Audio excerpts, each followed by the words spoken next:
We are about to witness one of the greatest events in human history. The world as we know it is crumbling before our very eyes, and the majority of the world population is not aware of it. Power structures that have been in place for thousands of years are taken down as we speak.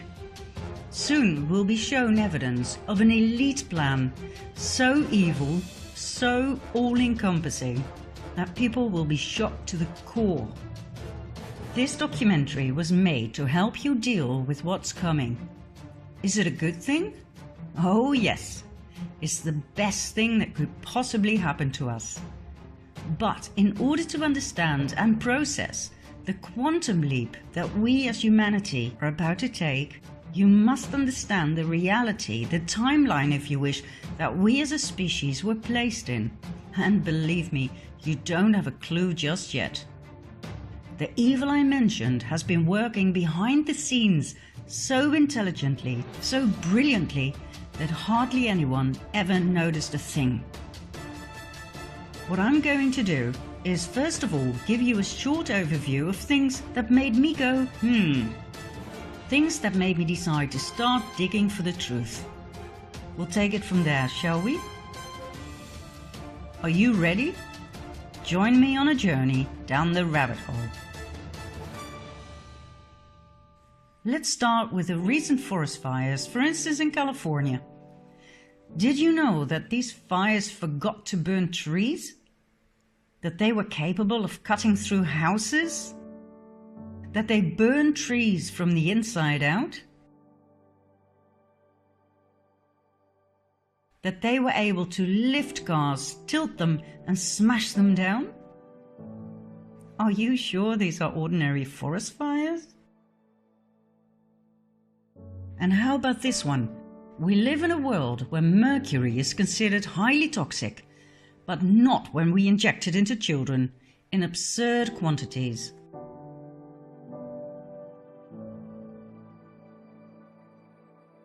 No doubt you've heard about chemtrails.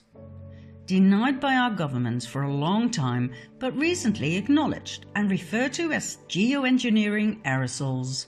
They are sprayed into our atmosphere to protect us from global warming. The thing that makes me go however, is the fact that we're sprayed with heavy metals, which are stored in our brains, where they have proven to cause Alzheimer and Parkinson's disease. And did you know that in many countries, among which my own Holland, we have to explicitly say no to organ donation, for if we don't, our organs will be property of the state as soon as we are declared brain dead? The last time it was arranged this way by law was during the Nazi occupation. Did you know that our current Pope is the first to state that hell does not exist, but the devil does? Isn't it weird that the Vatican's audience hall is full of references to reptilians, snakes, serpents?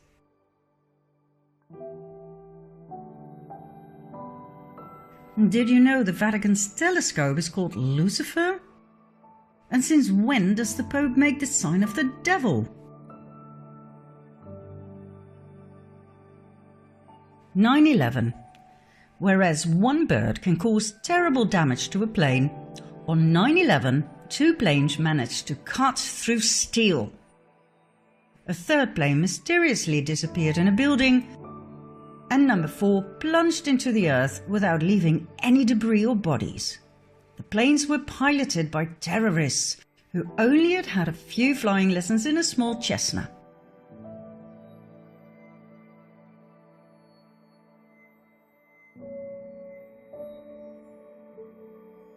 Then there are the horrid attacks on innocent people, in which the same victims can survive up to 3 different attacks.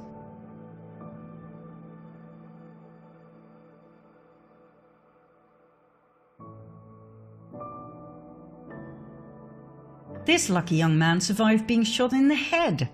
All he needed was a band-aid. And thank God not all victims are people of flesh and blood.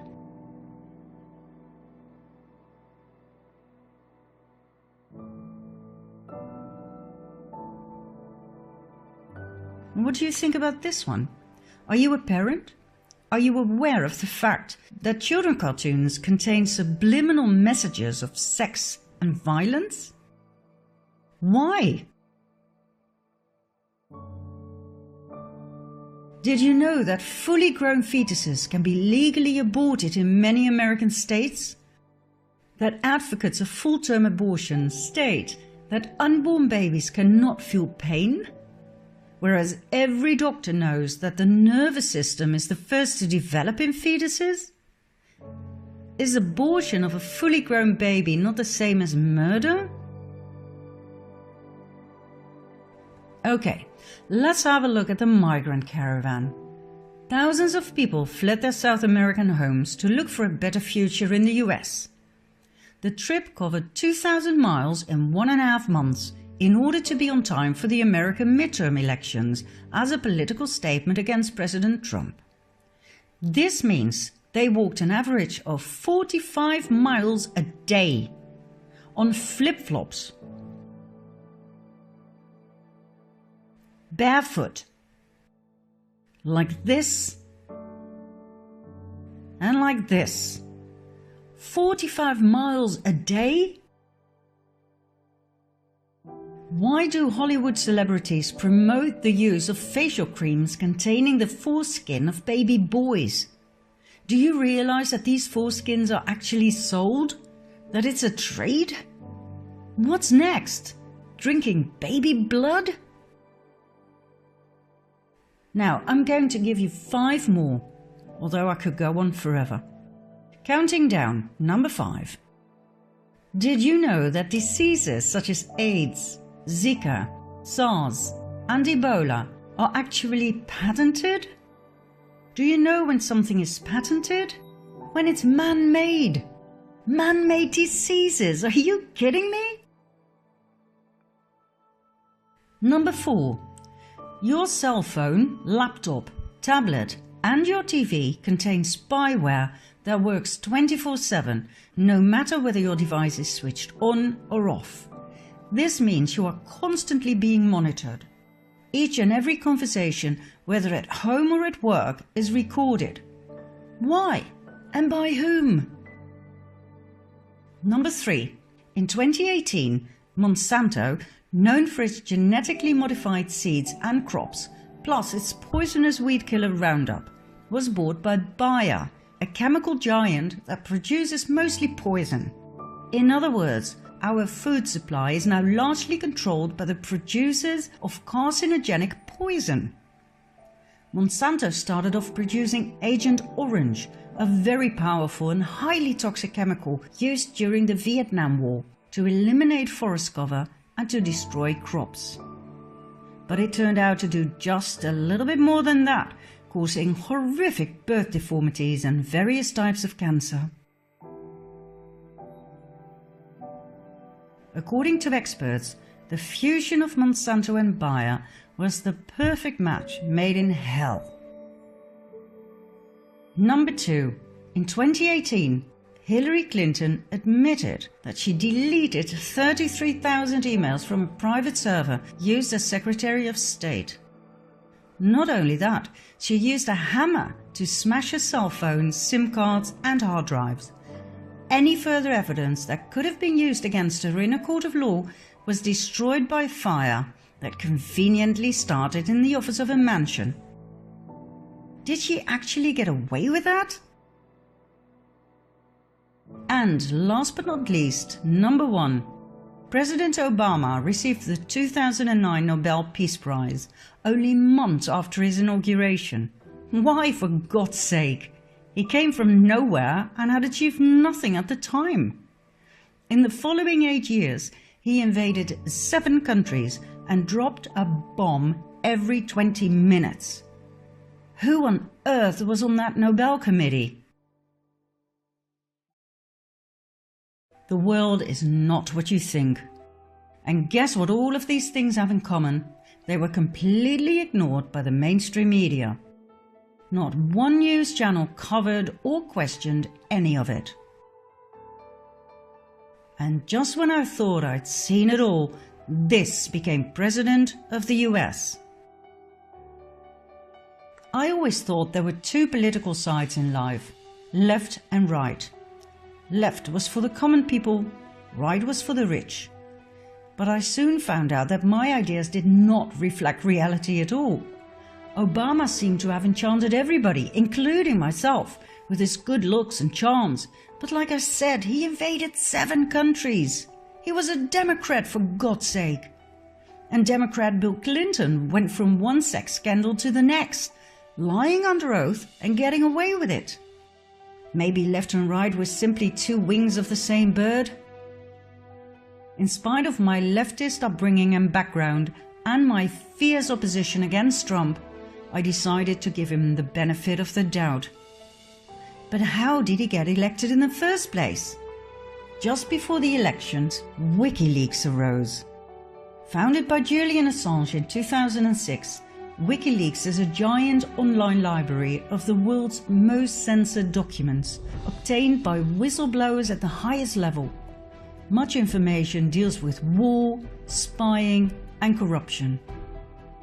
Now, just before the presidential elections, WikiLeaks published highly incriminating evidence of the corruption within the Clinton Foundation and the Clinton presidential campaign. So, what happened? That happened. On January 20, 2017, Donald J. Trump was inaugurated as President of the United States of America. But how did WikiLeaks obtain the evidence of the Clinton corruption? It was leaked by an employee of the Democratic National Committee, Seth Rich, who was subsequently found dead with 2 bullets in his back. Who killed Seth Rich? We will find out in the next episodes. What do we have for now? Donald Trump as President of the US. And then, out of nowhere, arose the enigma of Q.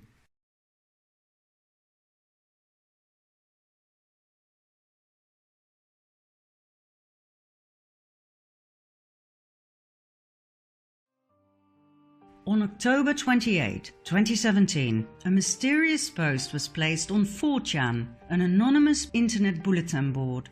It contained nothing but codes. This was the beginning of a new phenomenon. The Q posts, soon to be transferred to 8chan due to hacking, became more and more intriguing and popular among the so-called QAnons, anonymous people who are wary of the lies of the mainstream media and who've gone searching for the truth using other news outlets on the internet. I will get into the identity of Q later on in this documentary. Q communicates with the people by means of the Q posts, drops or crumbs that we, the Anons, pick up and decipher.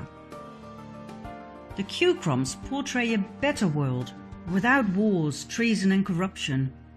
A world after the Great Awakening. Q uses words and short sentences that keep coming back.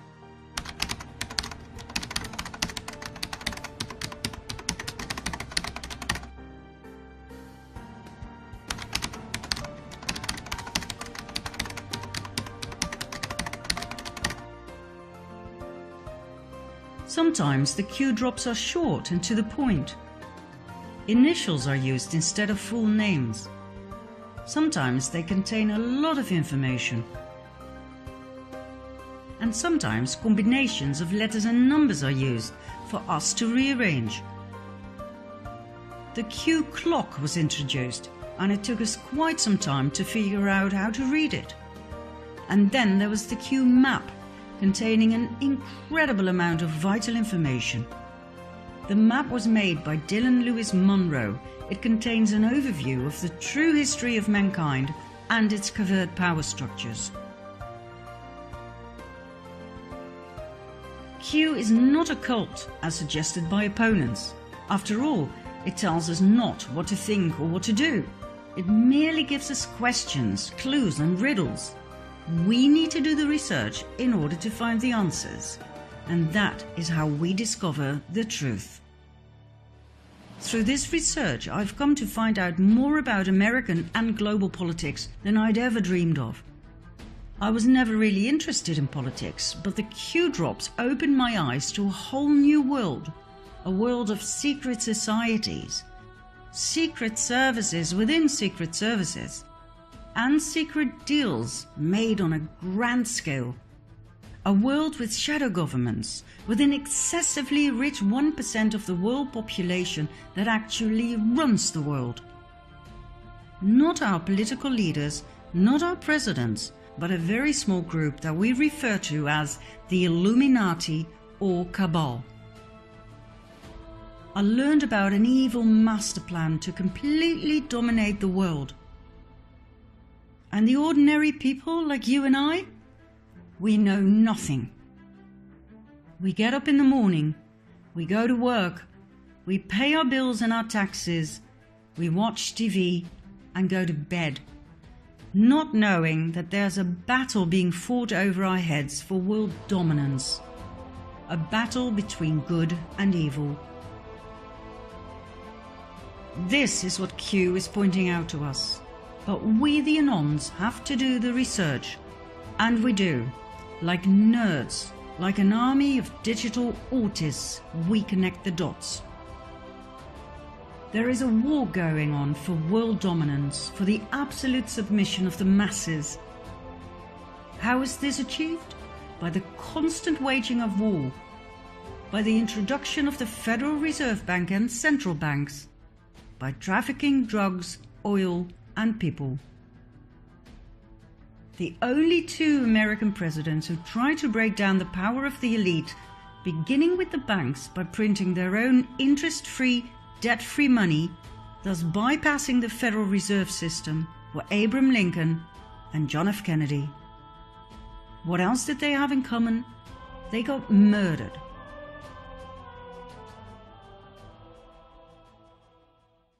Now, why are the banks so important? What exactly is the Federal Reserve and its central banks? The Federal Reserve is the central bank system of the US, and in spite of the very misleading word federal, the Federal Reserve and all central banks around the world are privately owned. They are not government institutions. They are owned by some of the most wealthy and influential families in the world, two of which are close to the top of the power pyramid, the Rothschilds and the Rockefellers. The Federal Reserve was set up in 1913 after quite a bit of opposition from the US government and some very wealthy people, such as Benjamin Guggenheim, from a very influential mining family, Isidor Straus, head of Macy's department stores and politician, and John Jacob Astor, businessman, inventor, and probably one of the wealthiest men at that time. The wealth of these three men in those days was approximately $500 million, which today would amount to something like 11 billion. These men were so rich they could not be bought, not by any bank. What else did they have in common? Apart from money, power, and opposing the creation of the US Federal Reserve? They all died on April 15, 1912, when the ship they traveled on hit an iceberg and disappeared in the cold ocean. Coincidence? Let's just say the Titanic disaster was highly convenient. The rest of the opposition was easily cornered. US Congress was bypassed. The Fed was created illegally, unconstitutionally, something not many people are aware of. Let's have a look at the visible top of the power pyramid. There we have the Rothschild family. In short, this family owns most of the world. They own each and every central bank. They own the Federal Reserve. They control the International Monetary Fund. They control the World Health Organization. They financed both parties of every war since the war against Napoleon. They financed the Bolshevik Revolution. They financed Hitler and the Nazis. They financed the production of IBM's punching machines for an efficient prosecution of the Jews by the Nazis. And they had equities in Exxon and IG Farben, the dealers of Zyklon B gas for the Nazi gas chambers. The estimated net worth of the Rothschild family is $500 billion. When you have that much money and power, you can poke the chest of the Crown Prince of Great Britain like he's your bitch. And when you oppose their power and try to stop them from taking over your banking system by setting up a central bank in your country that loans money to you at insane interest rates that you can never pay back, so that your country becomes the eternal slave to the Rothschild banking system, as happened to every country around the world, you are either ousted or killed. Your country will be invaded and blown to smithereens in the name of democracy, supported by the mainstream media that portrays you as a dictator. The same applies to those who refuse to accept the almighty US petrodollar. Oh, and there's much more, but we'll leave that for another time. The Rothschilds are not the only ones dominating the world. They are just part of the 1%, the elite. Another family of great influence are the Rockefellers. They made their initial fortune through oil. That fortune led to massive industrial influence in American politics, the banking system, and the pharmaceutical industry. They founded schools and universities, leaving a huge imprint on what should and should not be taught to our children and students.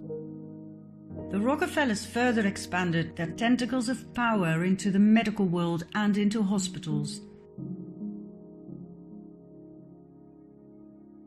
They now own the Rockefeller University with its Academy of Medicine and the Academy of Sciences, the International Health Foundation, the American Cancer Society, the Drug Trust, the American Medical Association, and the FDA.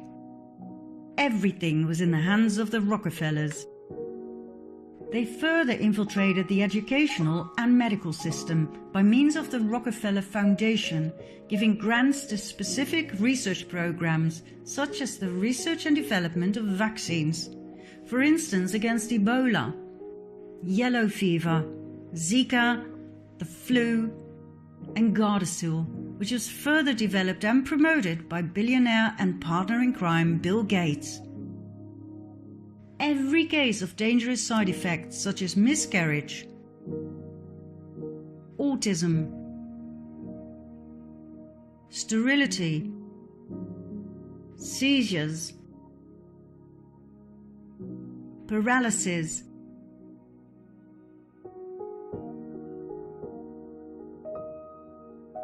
and death was brought before the FDA and cleared. And all of the above was promoted by doctors and the media, where the Rockefellers had placed their representatives at the highest levels. Even presidents assured us it was safe. All use of alternative healing was demonized and prohibited, while the treatment with drugs and the drug dependency were pushed down the political agenda. The Rockefellers were also responsible for adding the toxic chemical waste product fluoride to our water and toothpaste.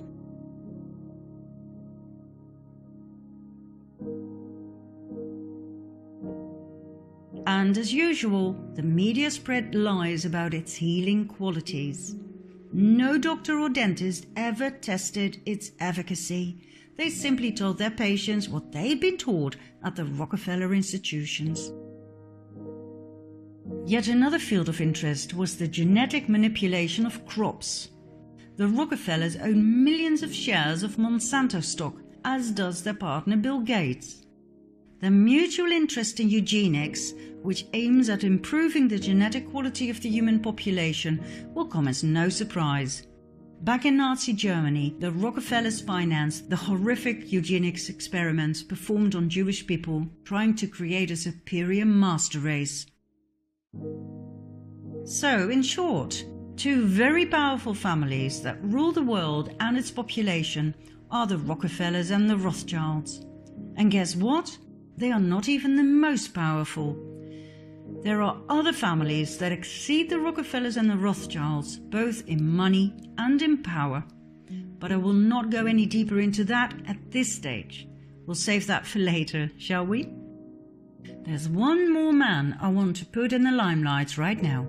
George Soros, described by the mainstream media as investor and philanthropist.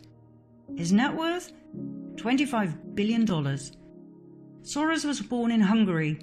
After World War II, he moved to England and then on to the US, where he made a fortune with his hedge funds and his merciless ways to manipulate the financial market, using crises to further increase his own wealth and expand his power. He prides himself in taking no responsibility for his actions and the destruction he caused to literally millions of people. I quote, "I'm here to make money. I cannot and do not look at the social consequences of what I do." Soros strikes me for his choice of funding. For example, NAMBLA, the North American Man-Boy Love Association. Their goal and their slogan, "Sex before 8, before it's too late." This is their mascot. Why does this great benefactor support a pedophile club such as NAMBLA? Then there's Antifa, the anti-fascist movement. When we look at their actions, we see nothing but violence. They show great resemblance with fascism, which is rather strange for an anti-fascist movement. Even one of their flags is weird in that sense. Why would anyone finance such a thing? The same goes for Black Lives Matter. Why sponsor a movement that pretends to be left-wing but shows nothing but riots and violence in practice? Do you want to know what we're dealing with here? Then follow me to part 3.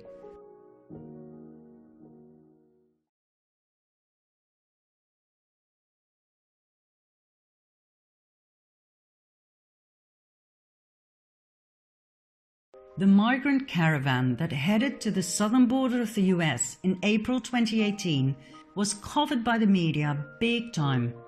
According to the official reports, these people came mostly from Honduras, where the caravan had started, and then people from Guatemala, El Salvador, Nicaragua and Mexico joined the march. The main reasons for them to flee their home country were gang violence and poverty. When I saw the first pictures, I was shocked. But then I realized there were just too many images of women and children, which is always a sign of media manipulation and a hidden political agenda. Always. Critical thinkers like the QAnons studied the pictures closely. Too many things did not add up. Like I said in part 1, these people had to walk for 45 miles a day, each and every day for 1.5 months. But these people don't look exhausted. They're not dirty or sweaty. I mean, look at them. Their clothes are clean. Clean babies. Clean pants. They wear labels. They are well fed. These people aren't refugees. They're not poor. I traveled through Mexico, Guatemala and Honduras and I saw poverty. Believe me, these people are not poor. 45 miles a day on flip-flops? Are you kidding me? Or even barefoot? Come on, where are the blisters? And why aren't they carrying what is needed for a journey like that? Blankets, food, water. Where are the spare diapers? Some people do have small backpacks, but they appear to be brand new. So, what did happen? First of all, buses and vans were deployed to transport all of these people from Honduras to the US border.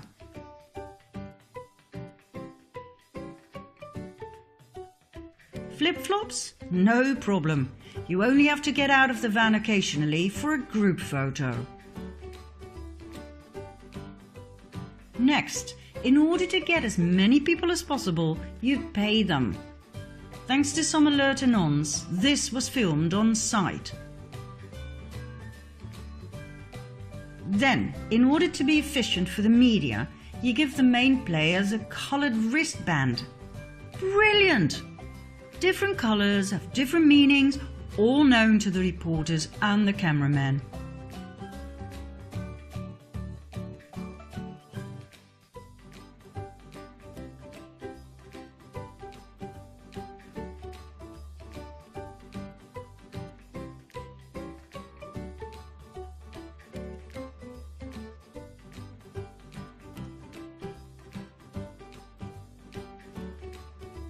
Some people overact.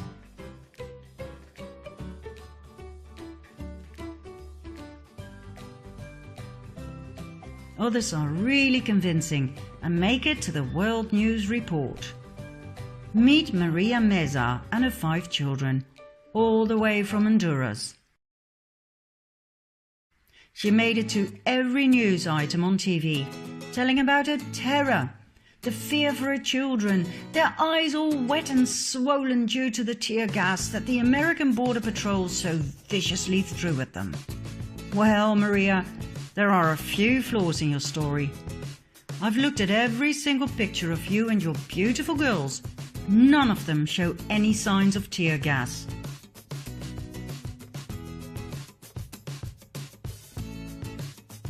This picture clearly shows that you are the only ones in action. The cameraman shoots away, completely unhindered by the gas, and there is no panic. Let's have a closer look at this picture. Cameramen are standing in a line of smoke, yet have no problem with that. Oh wait, look! Somebody is throwing a gas canister. Is that a fellow refugee? Maria told the press that her son went back the next day to get the canister and show it to the reporters. Shame on you, America! I do hope Maria was paid handsomely, I really do, but her story sucks. The family was photographed on another day, getting out of a van for yet another day's work in front of the camera. And the tear gas canister? You can buy them at any theatre prop retailer, or you can use the police training variety. They produce white smoke, but no harm is done. I guess Trump's statement was correct. No tear gas was used on the children. The entire mainstream media coverage of this event was biased and flawed. My advice to the producers, next time, pay more attention to the details, for the anons are on to you. Refugees who walk for thousands of miles do not walk like this. Or like this. They don't wear flip-flops. They don't have brand new pink buggies. They do not polish their nails. They don't wear iron shirts. Neither do they have perfect haircuts and makeup.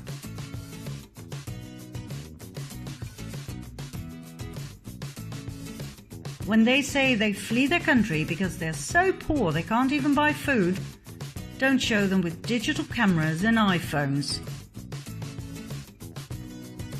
Refugees who walk for thousands of miles are not clean.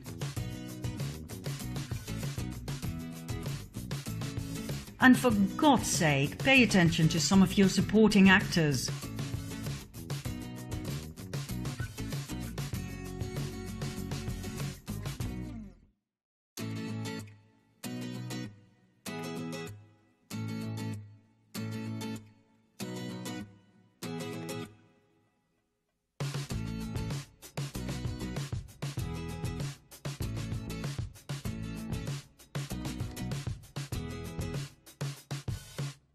And when you Photoshop someone into a picture, make sure you don't forget his leg. Oh, and make up your mind, will you? Do you want the shirt on or off? And what's with the Disney obsession?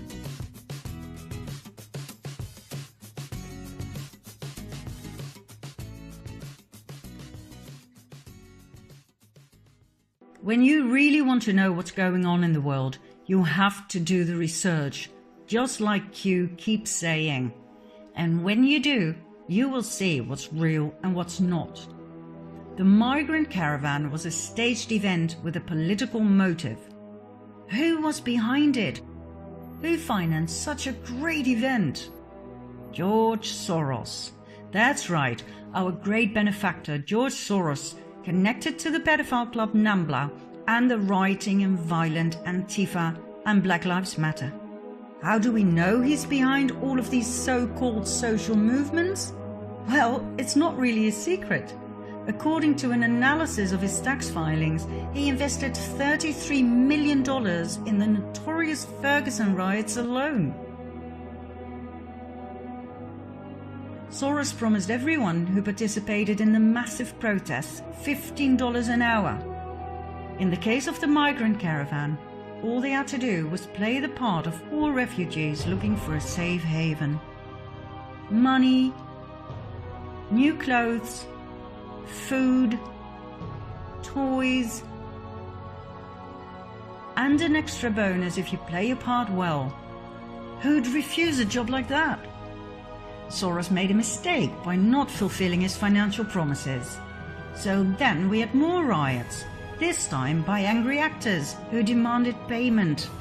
Videos of Antifa members shouting, "Soros, Soros, where's our money?" went viral. Yet everything was hushed up by the mainstream media. So, what's his motive? Why would anyone invest so much money in these massive and well-organized movements? To destabilize a country. To create division. Division by skin color, by political wing, by religion, by gender. A divided people is easy to rule, a united people is not. Let's go back to the Q phenomenon. As we have seen in part 2, Q strongly emphasizes the importance to unite. United we stand, divided we fall. Q portrays a better world without wars, treason and corruption. And whether you like it or not, the task to get there has been put in the hands of Donald J. Trump. Now, normally when I say this to people, I get the most vicious looks. Thanks to the mainstream media, the majority of the Dutch people believe Trump to be a narcissistic dictator. But hey, let's talk some facts here, shall we? Trump went to North Korea. "He'll start a nuclear war," the media shouted. But he came back with peace. 6 million new jobs have been created under Trump. Lowest unemployment rates since 50 years. More than 4 million people off of food stamps. Trump openly attacked Big Pharma. He created the biggest tax cuts ever for all social classes. He is the only American president ever to work for free. He signed an executive order to clean the oceans. Did you hear about that on the news? No. For some reason, the mainstream media have a political agenda of their own, but more about that later. From my point of view, one of the most important priorities of Trump is to protect the children. Right after his inauguration, he stated that his administration would focus on ending the horrific practice of human trafficking, also referred to as modern slavery.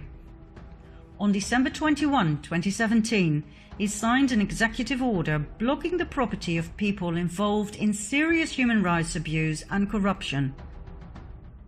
More executive orders followed to protect victims of human trafficking. A huge campaign was deployed to educate parents and children about the dangers of human trafficking.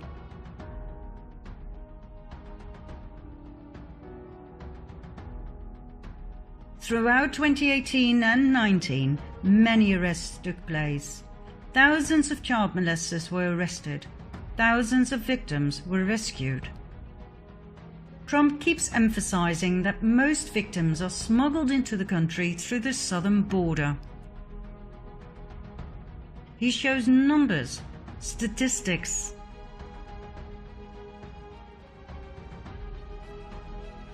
He made January Human Trafficking Awareness Month. He informed the people about MS-13, a criminal gang responsible for raping and killing many American citizens. He swore he would take them down to the last member. He keeps emphasizing the drugs problem and the billions of dollars plus the countless lives it costs each year. He keeps pleading for a wall, anything to reduce the drugs and human trafficking numbers as much as possible.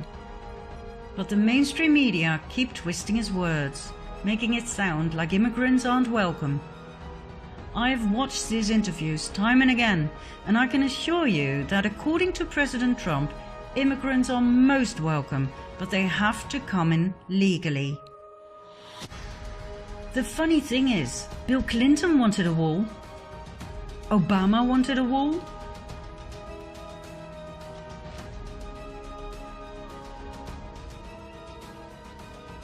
Hillary wanted a wall. They all voted for a wall when they were still in the Senate.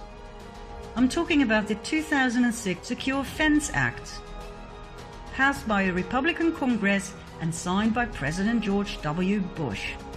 It wasn't a problem back then, but now all of a sudden, Trump is an immigrant hater?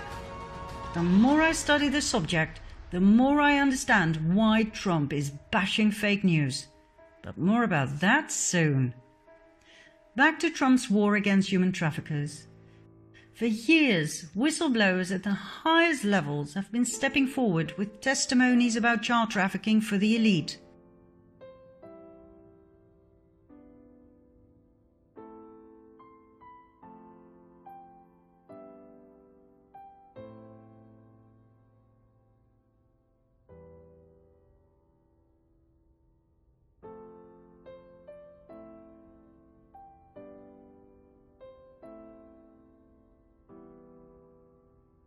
This is nothing new.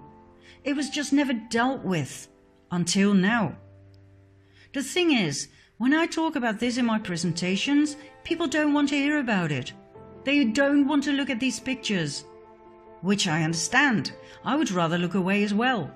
But that reminds me of the famous one-liner of the Germans right after World War II, after being confronted with the painful question, how could you let the Nazi atrocities happen? Why didn't you do something?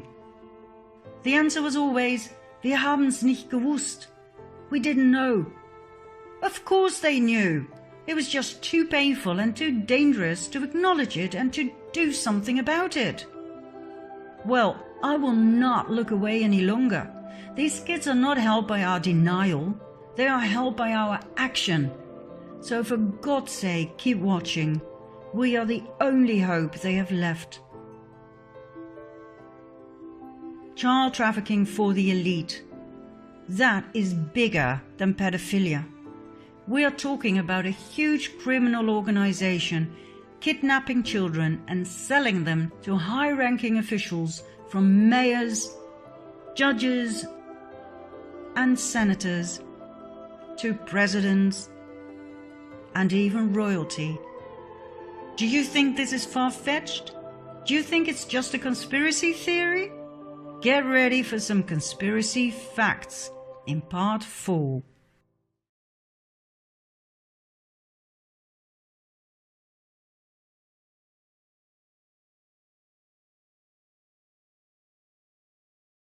In 2010, right after the devastating earthquake, 33 children were smuggled out of Haiti.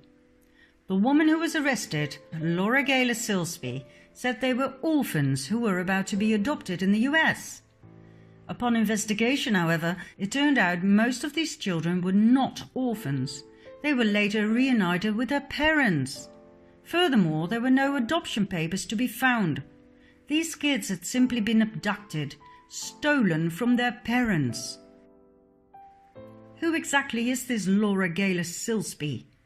First of all, she was on the board of directors of Alert Sense, the company that provides the technology for Amber Alert. Amber Alert is the broadcast emergency response to recover abducted children. Isn't that an interesting paradox? A convicted child trafficker? Yes, she was found guilty and convicted, connected to Amber Alert, set up to rescue children? Secondly, this lady is the founder of the Baptist organization New Life Children's Refuge, an orphan rescue mission for Haiti. Sounds to me like she had a ways to smuggle children out of the country real easy. Nice cover. Last but not least, she's a close friend of the Clintons, who immediately paid for a lawyer, Jorge Puello, who himself is a convicted pedophile. He was arrested and convicted for leading an international human trafficking ring involving women and children. All of this came out into the open thanks to WikiLeaks that published the secret emails between the Clintons and Laura Gaylor Silsby. Let's continue with Haiti some more before moving on, shall we? Haiti was put in the limelight once again with the Oxfam scandal. Oxfam, known for its shops throughout the world for empowering women and for fighting poverty, was banned from Haiti following the 2010 earthquake. There were orgies with prostitutes, some of which were underage, in other words, with children. Leaked emails further confirm that $3 million were diverted from Haitian relief funds via the Clinton Foundation to pay for Chelsea's extravagant 2010 wedding. When Trump called Haiti a shithole, the whole world went mad. But he was right. What he referred to was what the so-called non-profit organizations had turned the island into after the earthquake. The Red Cross collected $500 million for Haiti, and all it did was build 6 houses. The Clinton Foundation ruthlessly misappropriated the earthquake donations from international donors and got away with it. Klaus Eberwein, a former government official of Haiti, due to testify about the Clinton corruption, was found dead with a bullet in his head only days before the trial on July 12, 2017.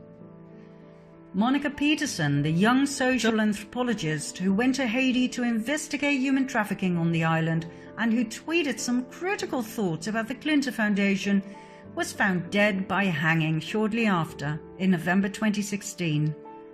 Her death was ruled suicide. And when surgeon Dr. Dean Lorek openly vented his disgust about the corruption by the Clinton Foundation that he himself witnessed while trying to save lives on the island, he too ended up dead.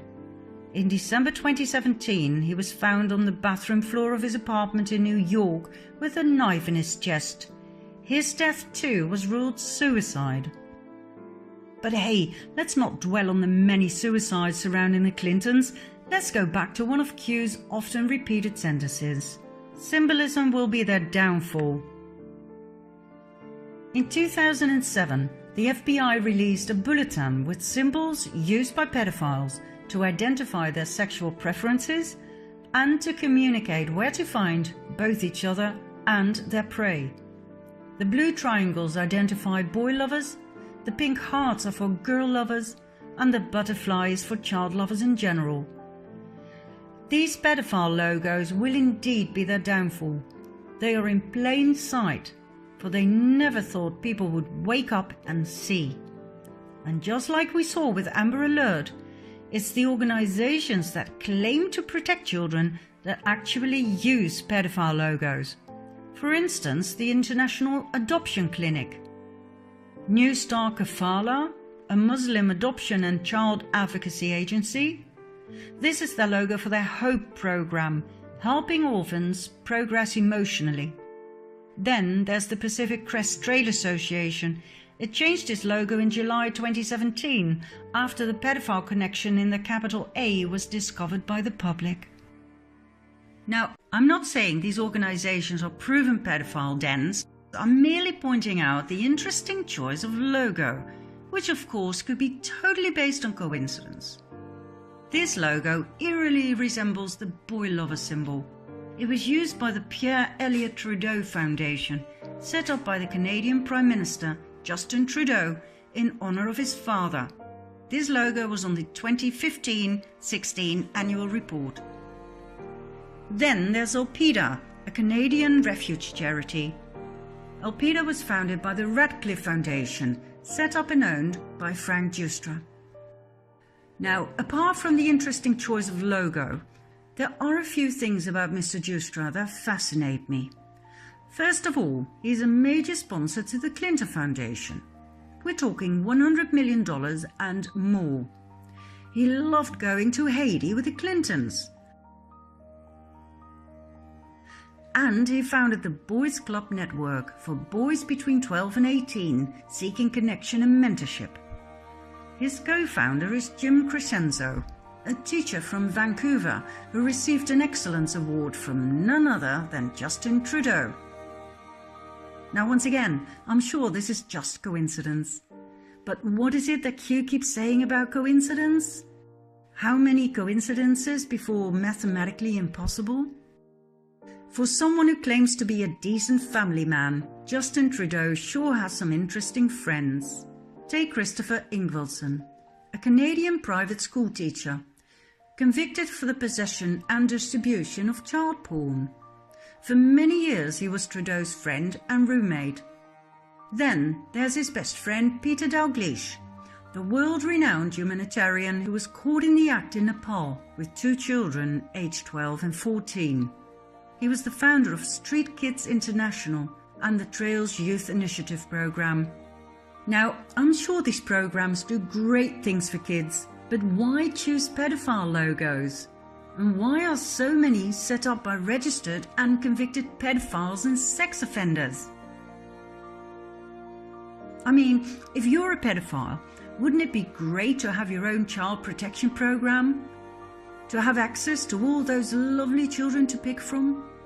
Mind you, these children often come from troubled backgrounds. Some have criminal records. Many suffered from neglect and abuse in early childhood. Easy prey, and no concerned, loving parents to protect them. I mean, look at CPS, the Child Protective Services, exposed in 2007 for legally kidnapping and selling children for adoption out of foster care. The lady who exposed them, Congresswoman Nancy Schaefer, was murdered in 2010. Now back to Trudeau's interesting best friends. Here we have Ben Levin, former Deputy Minister of the Ministry of Education, arrested and convicted in 2013 for making and distributing child pornography. Then there's Jan Gomeshi, the Canadian CBC radio host, arrested and charged in 2015 with 7 counts of sexual assault and 1 count of overcoming resistance by choking. Now, I don't know about this, but if I were Trudeau, I'd be more careful selecting my friends. He is surrounded by registered pedophiles and sex offenders. There's another prominent place where the FBI symbols of pedophilia can be found, in Hollywood. We briefly saw in part 1 that children cartoons contain references to sex and violence.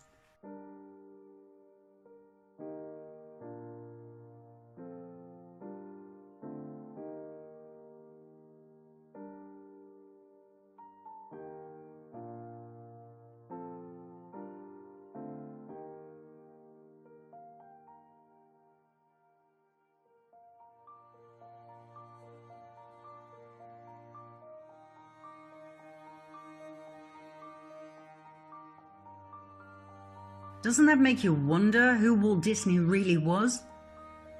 Why are children exposed to Illuminati symbols, such as pyramids and the all-seeing eye, time and again?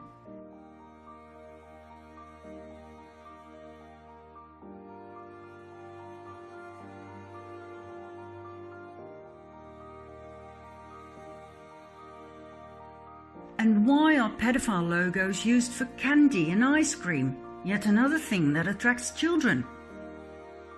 The more I dived into this topic, the more I realized to what extent this had actually drenched our society.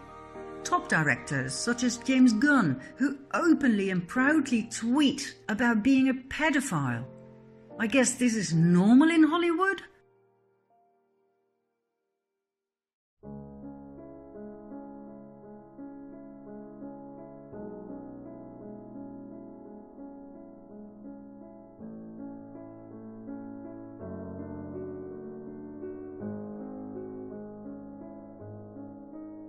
He was fired over these tweets, rightly so one would think, but only a few weeks later he was back at work.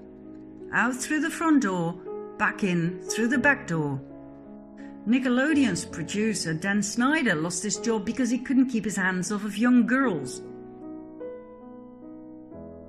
And here we have Brian Peck, a convicted child molester who only spent 16 months in jail, after which he was offered a job right back with Disney, where he continued working with underage girls. Once again, out through the front door, back in through the back door.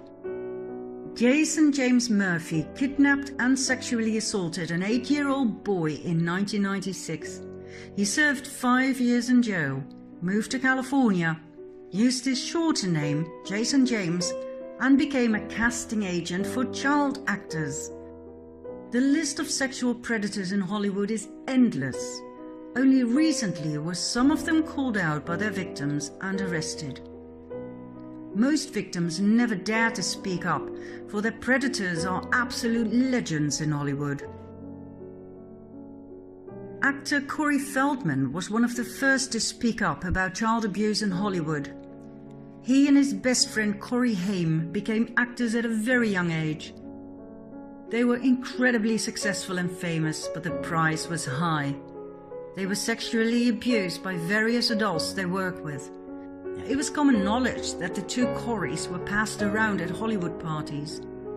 They resulted in great trauma that was buried for many years.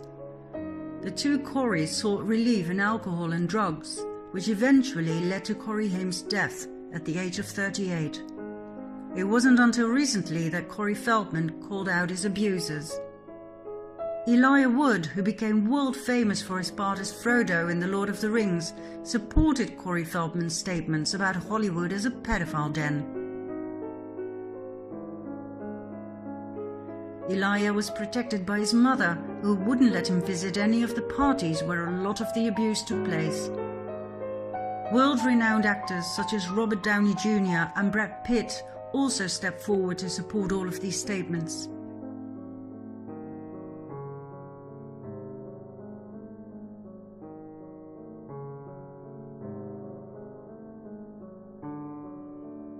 If you think that sounds crazy, wait till you hear Mel Gibson.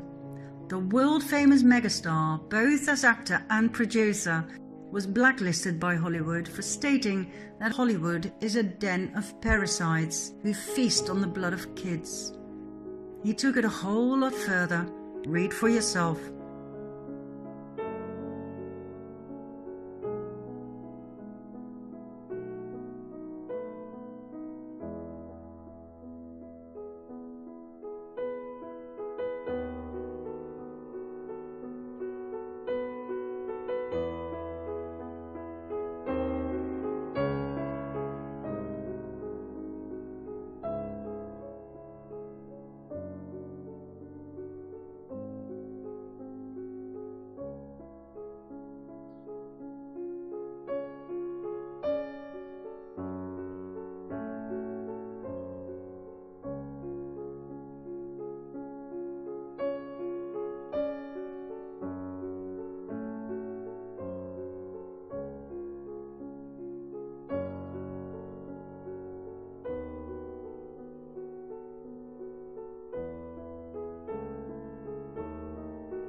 Could this be true?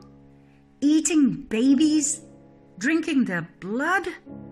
Will this have a happy ending? Oh yes. Let's move on to part 5.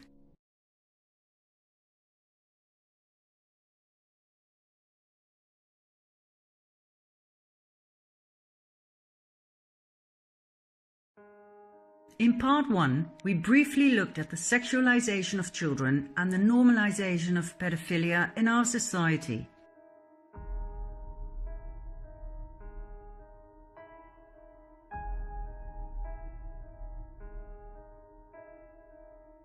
Innocence is sexier than you think?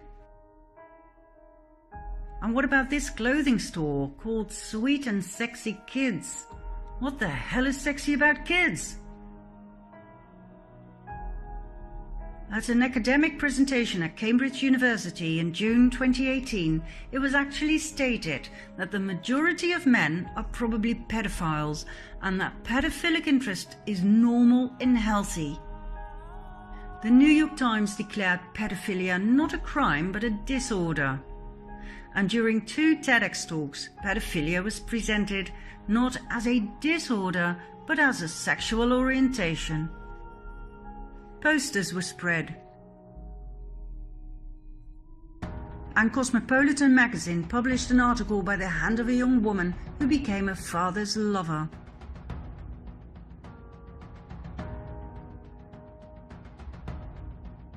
Now, of course, in order to make all of this legal, the age of consent had to go down, so that having sex with a child would no longer be a crime. No problem. Judges and politicians at the highest level did their utmost best to take care of that.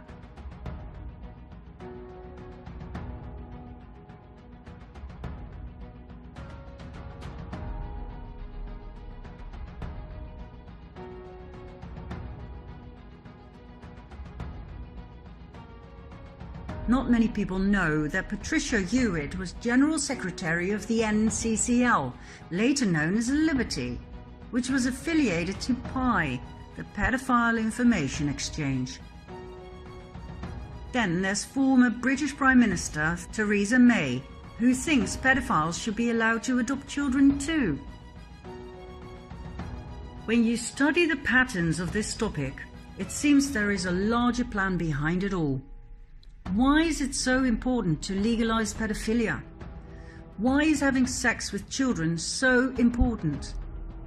Any psychologist can tell you how harmful it is for children to have sex at a young age, and that consent is a very dangerous concept, as pedophiles often tell their children they are simply demonstrating just how much they love them. Sex is then confused with love. The child cannot comprehend the subsequent feelings of pain, shame, anger and fear. The secrecy put upon them is hard to deal with. All of this results in great trauma. Why then would a society push pedophilia down our throats? Bit by bit, step by step, normalizing it so that we grow to the idea instead of reject it. Why create a society of traumatized people?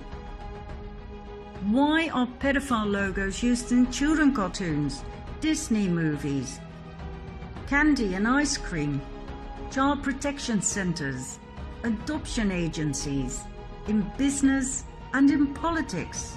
Meet Sheila Jackson Lee, member of the House of Representatives, proudly wearing her young boy lover ring. What is going on here? Let's follow a lead. Check this out. This still image appears in a video clip of a band called Sex Stains, and this is where it gets interesting. They played at Comet Ping Pong, a restaurant in Washington, D.C. Best known for its pizzas, ping pong tables in the basement, high-profile clients such as Hillary Clinton and the Obamas, and a conspiracy theory called Pizzagate, more about which in a bit. Meet the owner of Comet Ping Pong, James Achilles Alefantis. When Alefantis started his restaurant in 2006, he didn't have much, according to himself. Yet in 2012, only 6 years later, he was named as one of the 50 most powerful people in Washington, D.C. That fascinates me. You don't become that powerful by running a pizza place. So, who exactly is James Alefantis? He portrays Comet Ping Pong as a family-friendly restaurant, yet his tweets and those posted on his Twitter account are controversial, to say the least.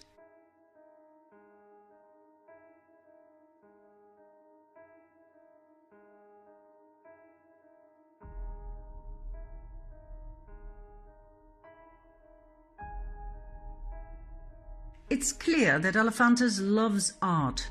Comet Ping Pong often displays the work of artists with a very specific taste.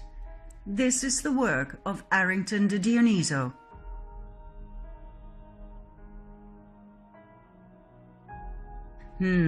Not a big Trump fan, huh? Why is this on the walls of a child-friendly pizza place? Elephantis loves a good party. Now here's a picture he wishes he never posted. Meet his party friend, Miss Summercamp. What else? He had a love affair with David Brock, political consultant and founder of Media Matters for America, a progressive research and information center dedicated to comprehensively monitor, analyze, and correct conservative misinformation in the US media. In other words, an organization for censorship. Brock's Media Matters received $1 million from none other than George Soros back in 2010. Brock also founded Correct the Record with the sole purpose of censoring all negative reports on Hillary Clinton on social media. Censorship once again. So, James Elephantis is definitely a lead we must follow. What else do we know about him? He is best friends with the political top of the US. He is closely connected to the Podesta brothers, John and Tony Podesta. John Podesta is quite a hotshot in American politics. He was White House Chief of Staff to President Clinton, Counselor to President Obama, and Chairman of the 2016 Hillary Clinton presidential campaign. Tony Podesta is a political lobbyist and art supporter. He and his ex-wife Heather collect the work of, for instance, the Dutch artist Margie Geerlings.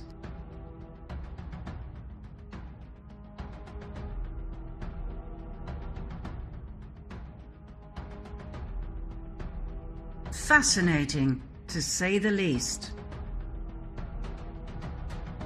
They are also great admirers and buyers of the work of Patricia Piccinini.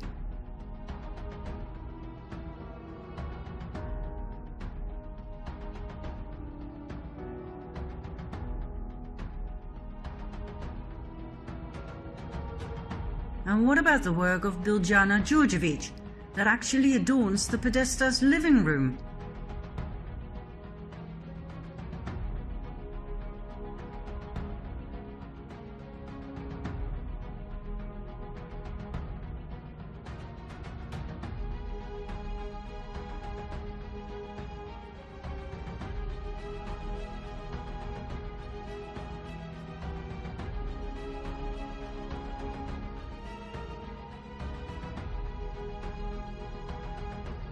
This is Louise Bourgeois.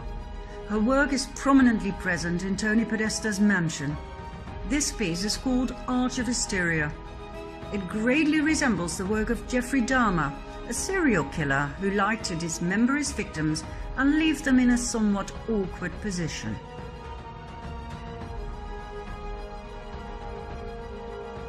And then there's the most interesting work of Kim Noble, a survivor of severe trauma in early childhood, which left her with 13 alter personas. Her artwork shows the horrific things she experienced as a young child, like torture and rape.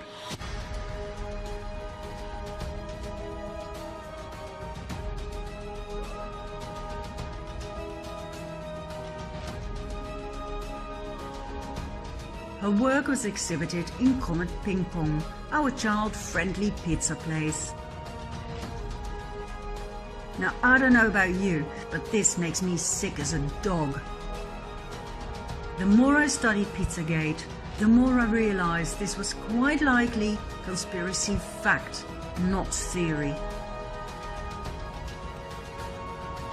What kind of a pizza place exhibits naked, abused, tortured, raped, and even dead children on its walls?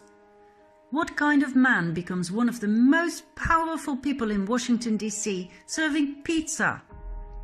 How come the political top of the US, the Podestas, the Clintons, and even Obama, president of the US at that time, how come they all want to spend time with a sick perv like Elephantis? I think I know. For a while I thought the name Elephantis was fake. This man was way too powerful to come from an ordinary family. Could Elephantis be a French bastardization of J'aime les enfants? I love children? But then some anons pointed out he could well be a Rothschild. After some digging, I came across an interesting twist in the Rothschild family tree, starting with Evelyn Achille the Rothschild. His middle name kinda gives it away, doesn't it? He was born in Buffalo, New York in 1886 and died in World War I in 1917. 2 years before he died, his illegitimate son, Louis George, was born. But as he wasn't married, his son inherited the name of his mother, Elephantis. The boy grew up and married Helen Rapaz and had 2 sons, one of which is Achilles Louis Elephantis, the father of our very own James Achilles Elephantis. His mother's name is Susan Reed Shoemaker. So, his middle name, Achilles, takes him all the way back to his great-grandfather and even further back to his great-great-grandmother, the Italian Marie Perugia. Her father's name was Achille Perugia. In short, James Achilles Elephantis is a real, genuine, full-on Rothschild. That explains his power and his friends. It explains his close proximity to the Clintons, just like his uncle and aunt, Evelyn and Lynn de Rothschild. So, are we to believe that our political leaders simply enjoy pizza and sick art? Is that it? What is it with pizza anyway? Why is it so sexualized?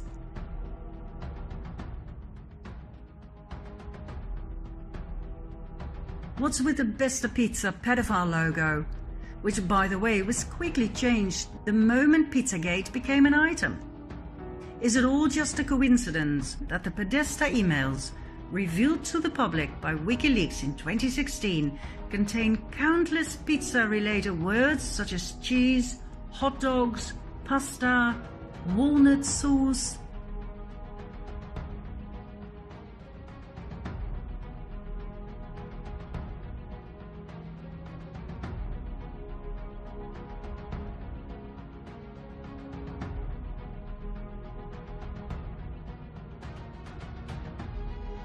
When you actually know what those words mean, which is common knowledge in the sex industry, these emails suddenly become shocking.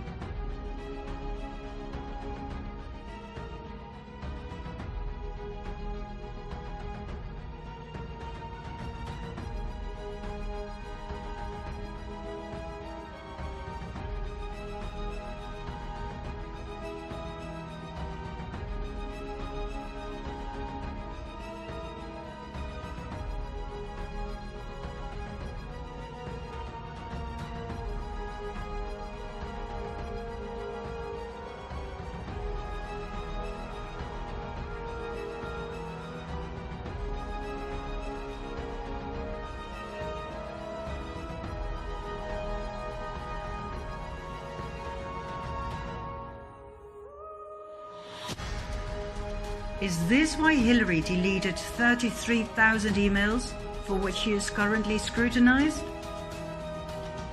Does that explain what Obama meant when he ordered $65,000 worth of hot dogs and pizza flown in from Chicago to the White House in the middle of the night for a private party? Is that why Hillary emailed Obama warning him he needed to be more careful next time? The hot dogs can come, but if you make a spectacle out of it, that will be our downfall. And I think it would be wiser to restrict this activity to our predetermined locations. Really? For a few hot dogs?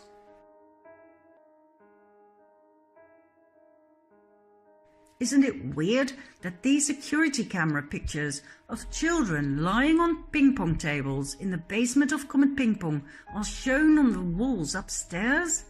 Who the hell was watching them? And why does their website have a super secured backdoor to a secret division where you can order pizza pictures for absurd prices? This screenshot was made public by a hacker. It's in low resolution, so I will read out loud what it says at the bottom. This month we have 5 fresh pizzas for your enjoyment. We also have 4 surviving pizzas from last month's session. All are on sale at an extremely low price, as they are in poor health and not expected to survive. So a requirement is that you finish eating your pizza after your session. This month's special includes a 30% discount on severe torture. Each image below is available for $1,000 in fine print. Why are they talking about kill rooms, murder, and rinsing it off when you're done? What the hell is going on here? To tell you the truth, at this point in my research, I experienced what we call cognitive dissonance.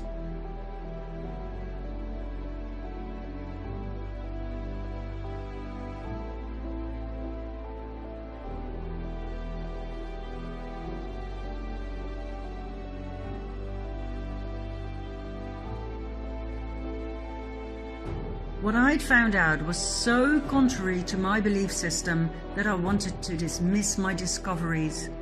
It just could not be true that the people we trust, the ones we vote for, were so evil. I simply could not handle the facts. How could people so charming and intelligent be part of a child trafficking pedophile ring where children were tortured, raped and killed for pleasure? Or, as I would later find out, for something even more horrific? I felt like I'd ended up in a nightmare. All I wanted to do was dismiss it all.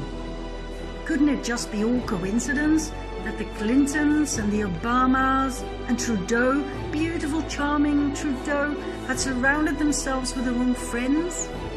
If their friends are all pedophiles, that doesn't mean they are, right? And maybe they don't even know about their friends' sexual preferences?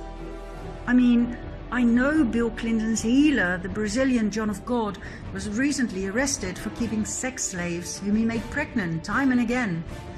I know he admitted to selling the babies for thousands of dollars and killing the slave mothers after 10 years of giving birth. I know the main whistleblower in this case suddenly died a suspicious death, but come on! How could Bill Clinton have known? And I know he went to the private island of convicted pedophile Jeffrey Epstein. I know he was on the passenger list 26 times, together with other sex offenders like Kevin Spacey, who was recently arrested for multiple rape accounts, among others with young boys. But that doesn't make Clinton a sex-raging animal, right? I know he was investigated for the rape of a young boy by Jenny Moore, a former police officer who informed the FBI and the Department for Homeland Security, after which he suddenly died in a hotel room. But that doesn't make Bill Clinton a murderer, does it? I decided to do more research. I needed more supporting evidence. I went back to the artwork. I was intrigued by the bathroom or swimming pool or whatever it was. Where was it? When this appeared on 8chan, I knew I was on the right path. Not just me, but thousands of Anons searched for it and found it. It actually existed. Do you want to know where it is? Come with me to part 6.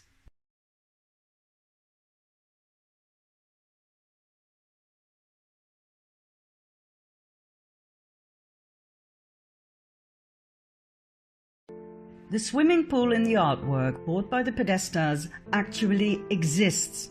It is the subterranean swimming pool at Biltmore Mansion in Asheville, North Carolina. This was the home of multimillionaire Gloria Vanderbilt, who recently passed away at the age of 95. Here we have Gloria and her 2 sons, Anderson and Carter Cooper.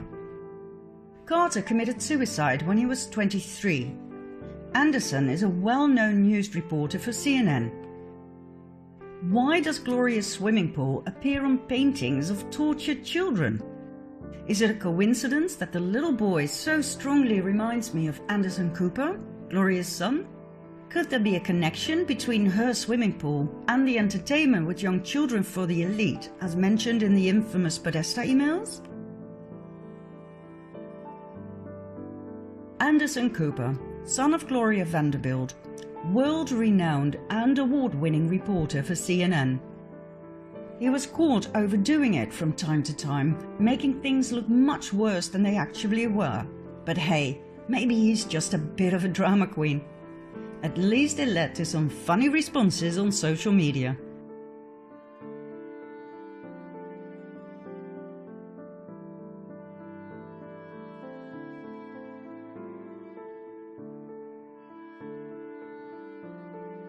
The question remains, is it okay for a media outlet to deliberately broadcast such exaggerations? Is that honest broadcasting? Is it okay to influence the public with headlines such as these? Is it okay for the Dutch news network NOS to show a twisted version of an interview by BBC's John Sweeney asking Putin about the killings in the Ukraine, where the NOS edited the original interview so that Putin seems to walk away, ignoring Sweeney? Yet the original interview, which can also be found on the internet, shows Putin taking his time answering the question. Is it okay for several American news outlets to accuse Trump of raping a 13-year-old girl together with Jeffrey Epstein, a convicted pedophile?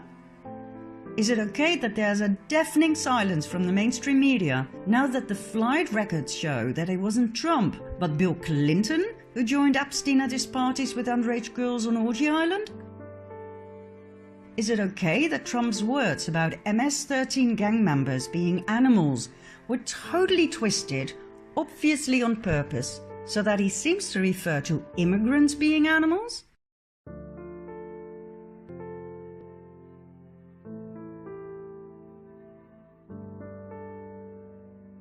Do you remember the little boy from Syria, sleeping between the graves of his parents?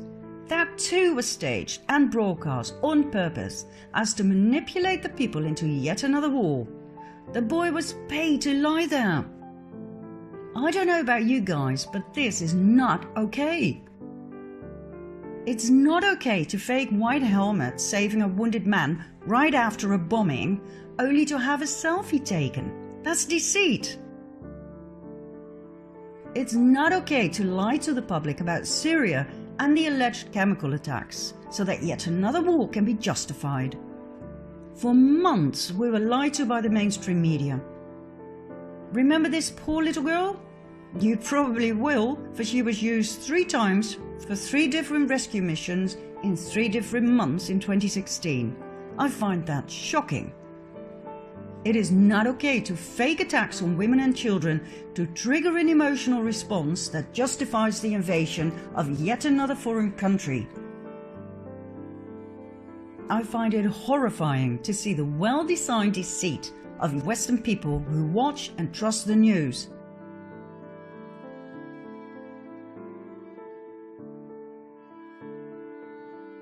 Do you remember this one?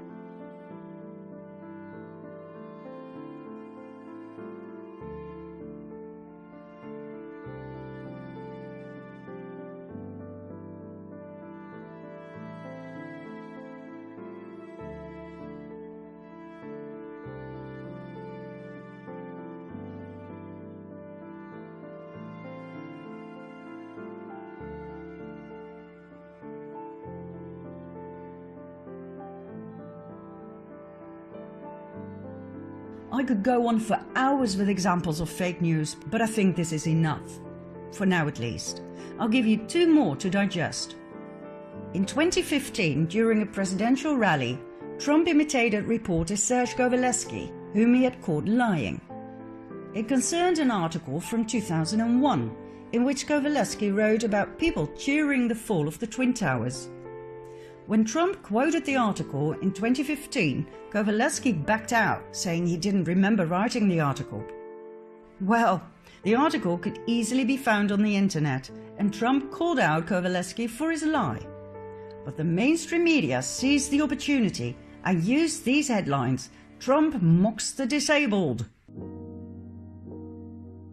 Kowalewski suffers from arthrogryposis, but that does not cause the weird movements Trump made. On other occasions, and in exactly the same way, Trump had imitated Senator Jim Mattis, presidential candidate Marco Rubio, a general, and a bank manager who all got away with lies.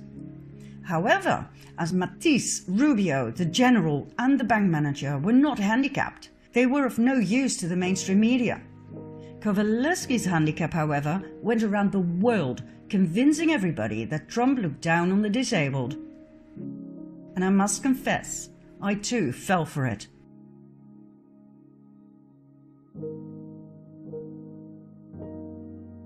Then, last but not least, for 2 years the mainstream media kept pushing the liberal agenda on Trump and the alleged Russian collusion, whereas on March 23, 2019, the Mueller investigation officially ended and nothing was found. After 2 years of doing everything they could to take Trump down, they found absolutely nothing. Trump was cleared, yet the mainstream media kept repeating, "Something has to be wrong with this president."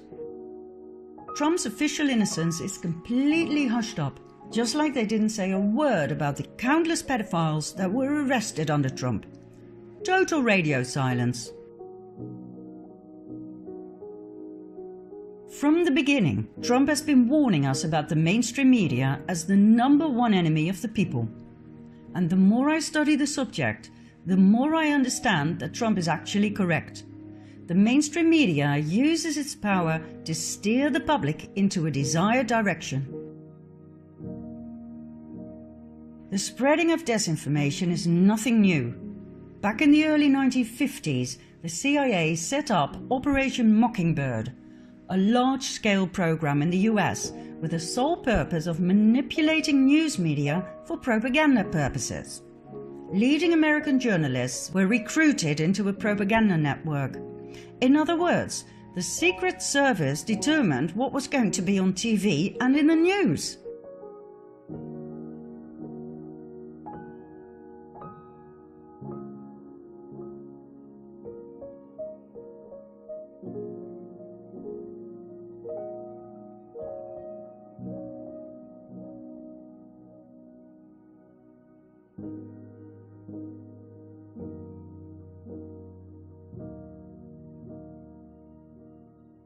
Has anything changed?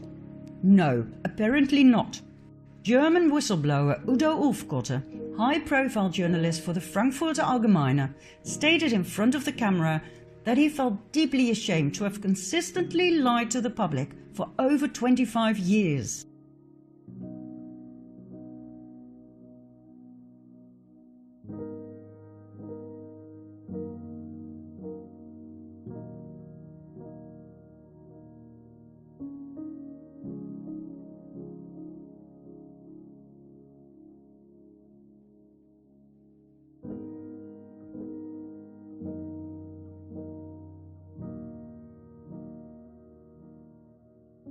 Ulfkotte died of a heart attack shortly after, in January 2017.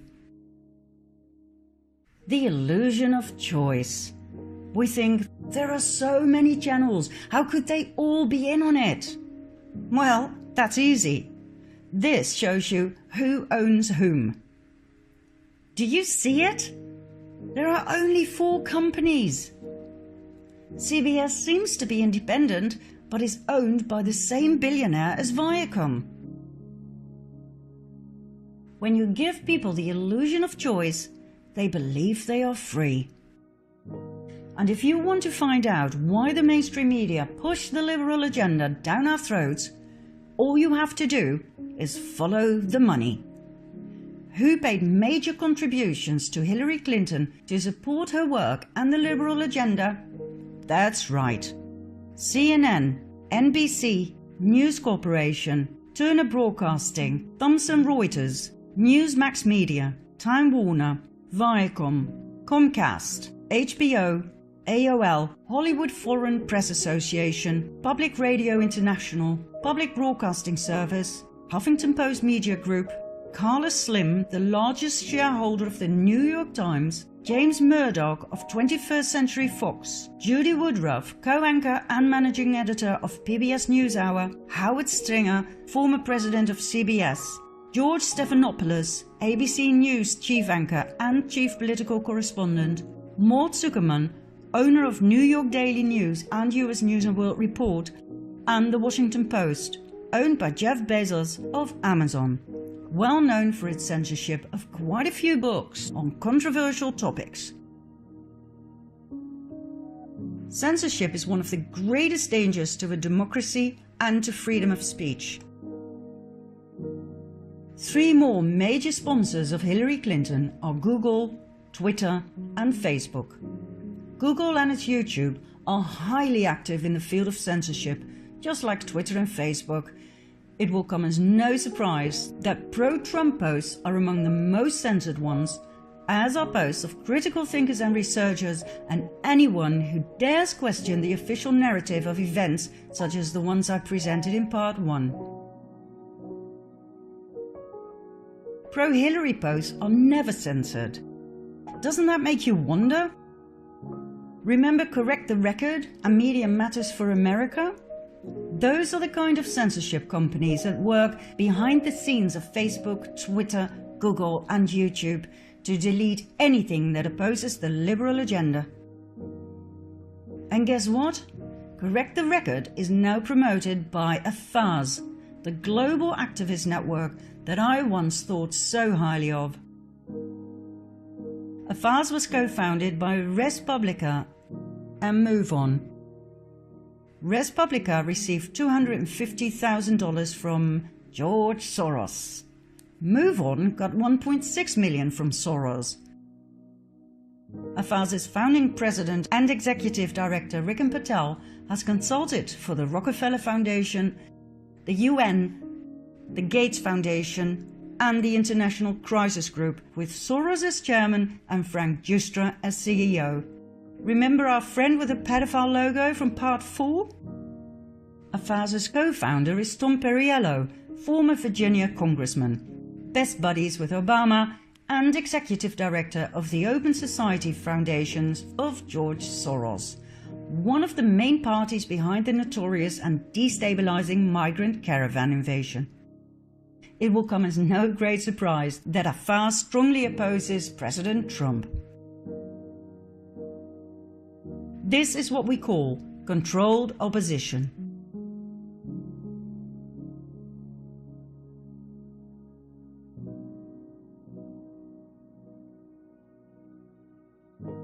Like I said, censorship is dangerous. The so-called fact-checkers are dangerous. Snopes is one of them. Set up by a couple from San Fernando Valley, David and Barbara Mickelson. The couple fell out. Barbara accused David of spending 98 grand on prostitutes, which is probably true as he divorced Barbara and married call girl and porn star Elisa Young, aka Erin O'Brien, who is now Snopes' administrator. Snopes' only fact-checker is Kim LaCapria, also known as sex and fetish blogger Vice Vixen. That, my friends, is fact-checker Snopes. There are no researchers, no investigators, no lawyers, no documents to support their findings, and they are strongly politically biased. Yet they are generally accepted as fact-checker. I find that most shocking. Do you get the picture? Operation Mockingbird never ended. John Podesta, one of the key suspects in the Pizzagate scandal, got his own column in the Washington Post, writing about politics and policies. How the hell is he supposed to give an objective view of Trump, his worst enemy? John Brennan, head of the CIA till 2017, now serves as senior analyst for NBC News and MSNBC. Anderson Cooper worked for the CIA before he became a news anchor. According to himself, it was only an internship when he was 19, but I wonder How many young men are approached by the CIA for an internship? Anderson did not even have the proper education to be offered a job, yet in no time he became the face of CNN. The secret services still decide what the people are supposed to think and believe. If they want to invade yet another country, they will use the mainstream media to make you believe that that particular country needs to be freed of a terrible dictator who kills his own people. The real reason for the invasion will quite likely never be known to the public. It'll probably have to do with oil or the installment of yet another Rothschild bank. But hey, who cares? It was in the news that they freed those poor people from their dictator and that democracy was bestowed upon them. And if it's in the news, it's true. End of story. Well, no, it's not. If the media coverage is controlled by secret services, it seems only logical to me to focus on the things they refuse to cover or ridicule. Number one topic that comes to mind? Pizzagate. Debunked by the mainstream media like nothing else. Let's continue with a bit of additional research in part 7.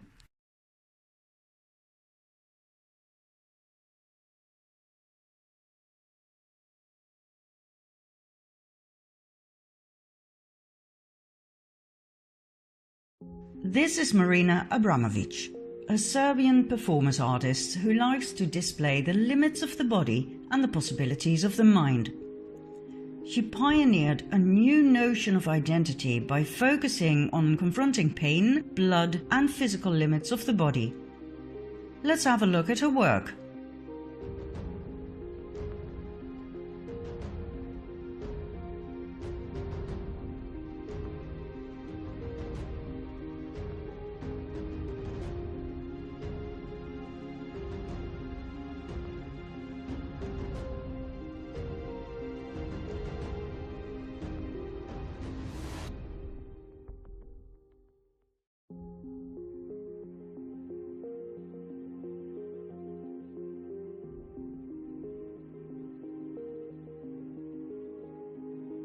In 1996, Abramovic introduced Spirit Cooking, a cookbook with essential aphrodisiac recipes, some of which call for the mixture of fresh breast milk and sperm milk. When WikiLeaks posted this, it definitely had my attention. Spirit Cooking later took on the form of dinner party entertainment for her donors and friends. The link to cannibalism is obvious.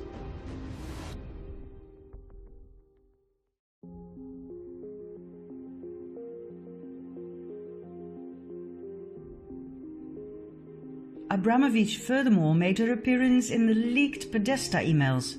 Why am I not surprised? I discovered this photo of Abramovic and John of God. Exactly.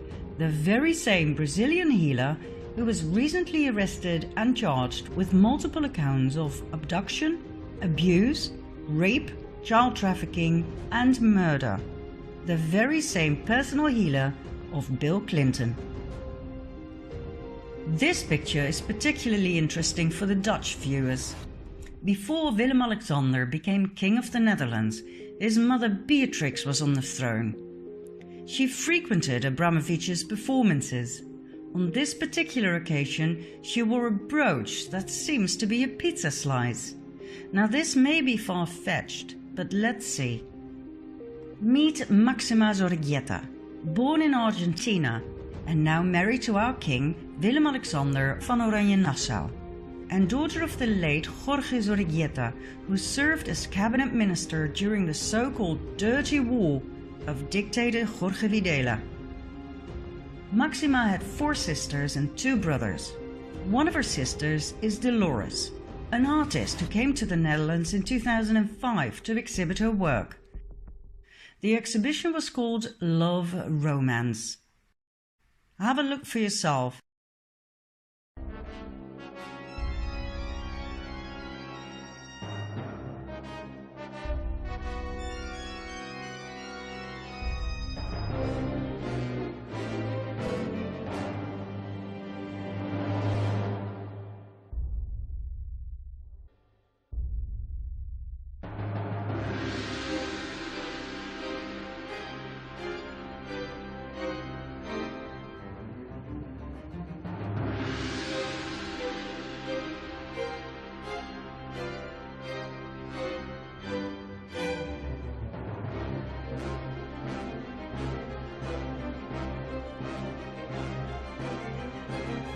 Is it just me, or is this insane? To me, this looks like an outcry for help from a severely traumatized woman. In June 2018, Maxima's younger sister, Inez, was found dead in her apartment, hung with a scarf from a doorknob. Doorknobs have proven to be lethal for quite a few people lately.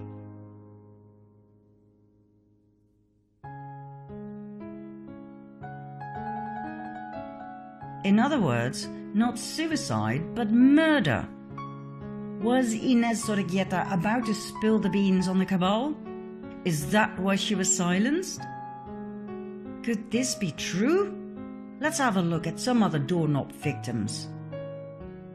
Number 1. Lorraine Scott, fashion designer and former girlfriend of Nathan Rothschild, one of the world's most wealthy families.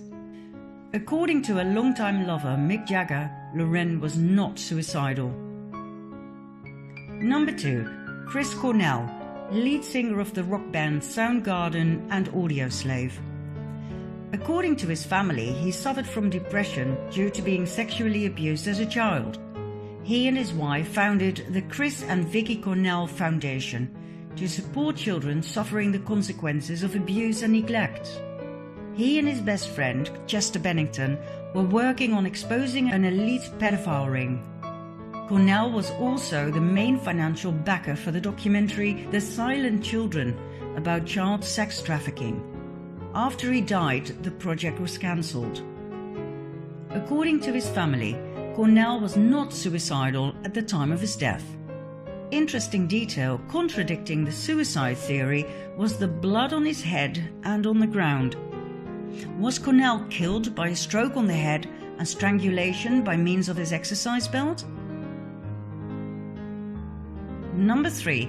Chester Bennington, best friend of Chris Cornell and lead singer of Linkin Park. He died 2 months after Cornell. Bennington also suffered from depression due to being sexually abused as a child by a friend of the family. According to some sources, that friend was John Podesta, key player in Pizzagate. And when you look at the striking resemblance, Podesta could well be Chester's biological father. When Chester was 9 years old, his father abandoned the family after finding out the boy was not his son. Was Podesta both the pedophile family friend and the biological father of Chester Bennington? Is it a coincidence that the logo of his band looks like a broken version of the young boy lover symbol? Number 4. Tim Bergling, aka Avicii, world-famous Swedish DJ, musician and record producer. According to the first news about his apparent suicide, Bergling was said to have hung himself from a doorknob. Later on, the narrative was changed into self-inflicted cuts with a broken wine bottle that led to heavy and lethal bleeding. It took almost 2 weeks for this official narrative to be published. Bergling's 2015 video clip For a Better Day clearly and shockingly shows child sex trafficking.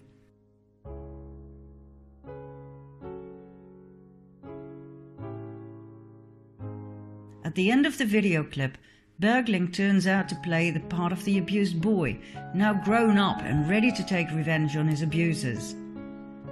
Did he actually experience these horrors in his childhood? Was he murdered for bringing this out into the open? Bergling's family believes he did commit suicide, yet his girlfriend expressed her disbelief.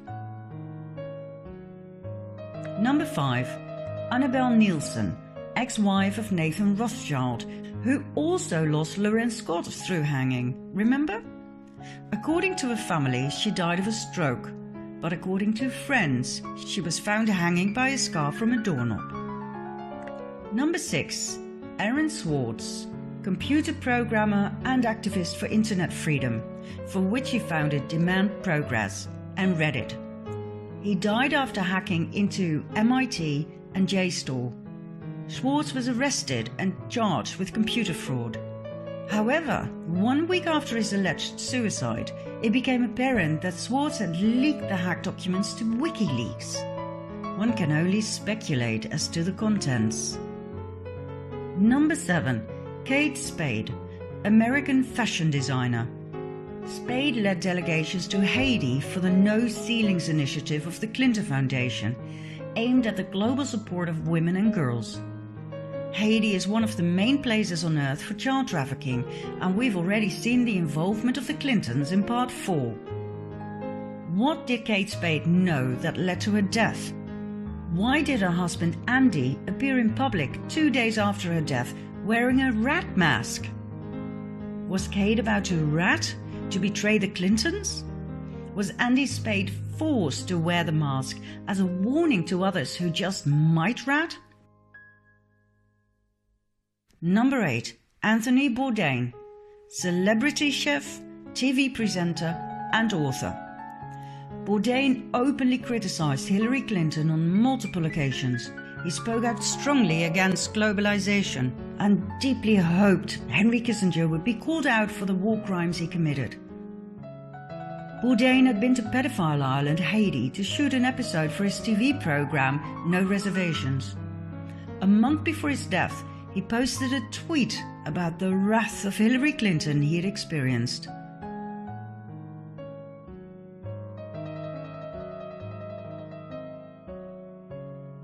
Followed by this one, even more outcalling.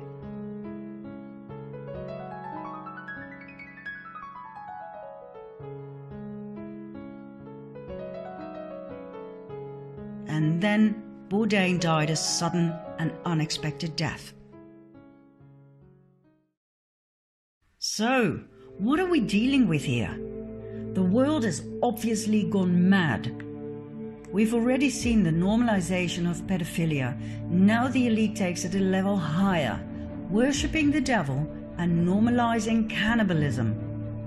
You don't believe me? Watch this.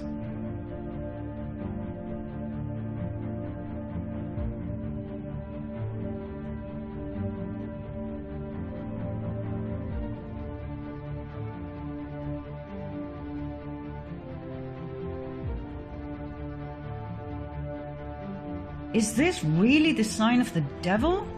Oh yes. Meet Anton LaVey, founder of the Church of Satan, giving the exact same sign. The same Church of Satan Chelsea Clinton is so fond of. The upside-down pentagram containing the horned one, plus the upside-down cross, it's all there.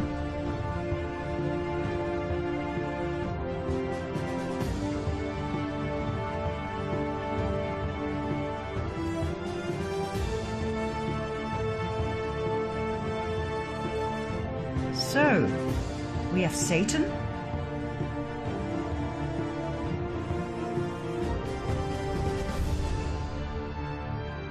we have blood,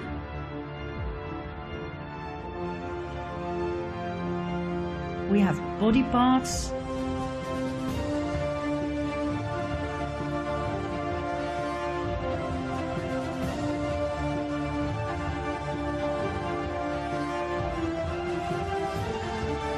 we have cannibalism.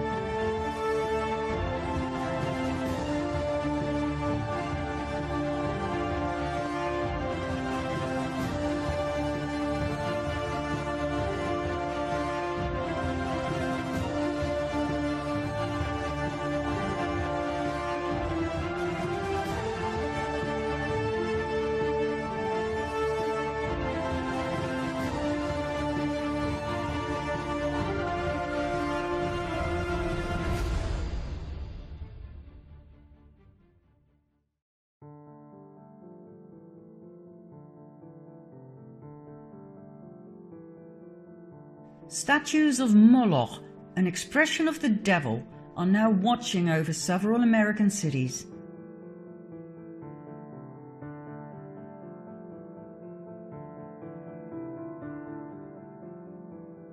And only recently a new one was placed in Rome.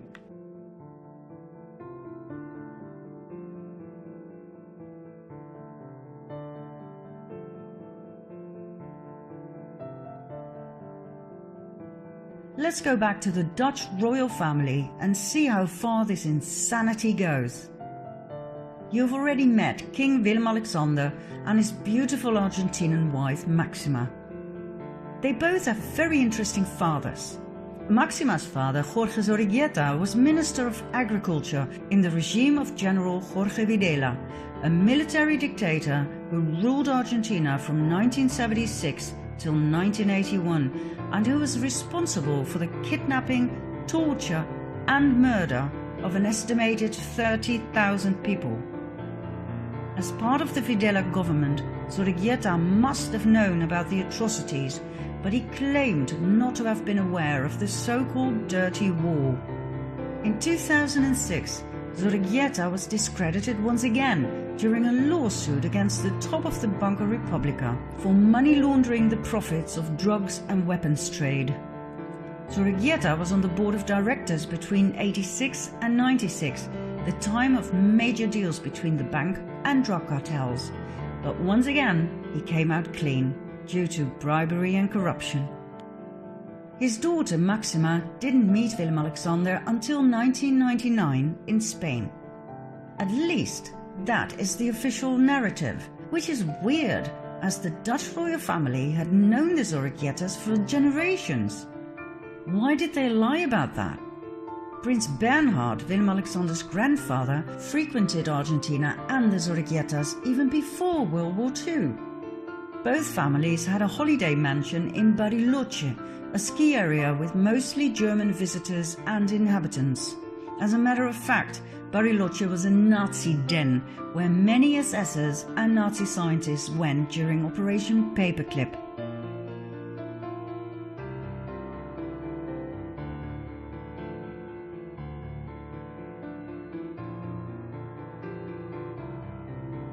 I was taught in school that the Nazi leaders were all convicted in the Nuremberg trials, that justice was served.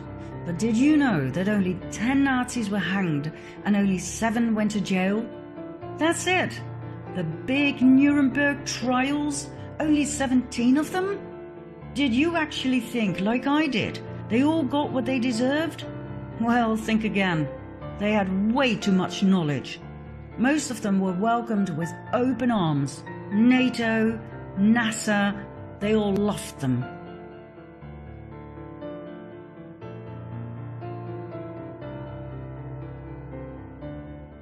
Many SSers, scientists and engineers did not go to the US but to South America instead, especially after their retirement. Argentina was very popular among them, especially the inhabitable Patagonia, where they were safe from post-war Nazi hunters. Bariloche was such a place.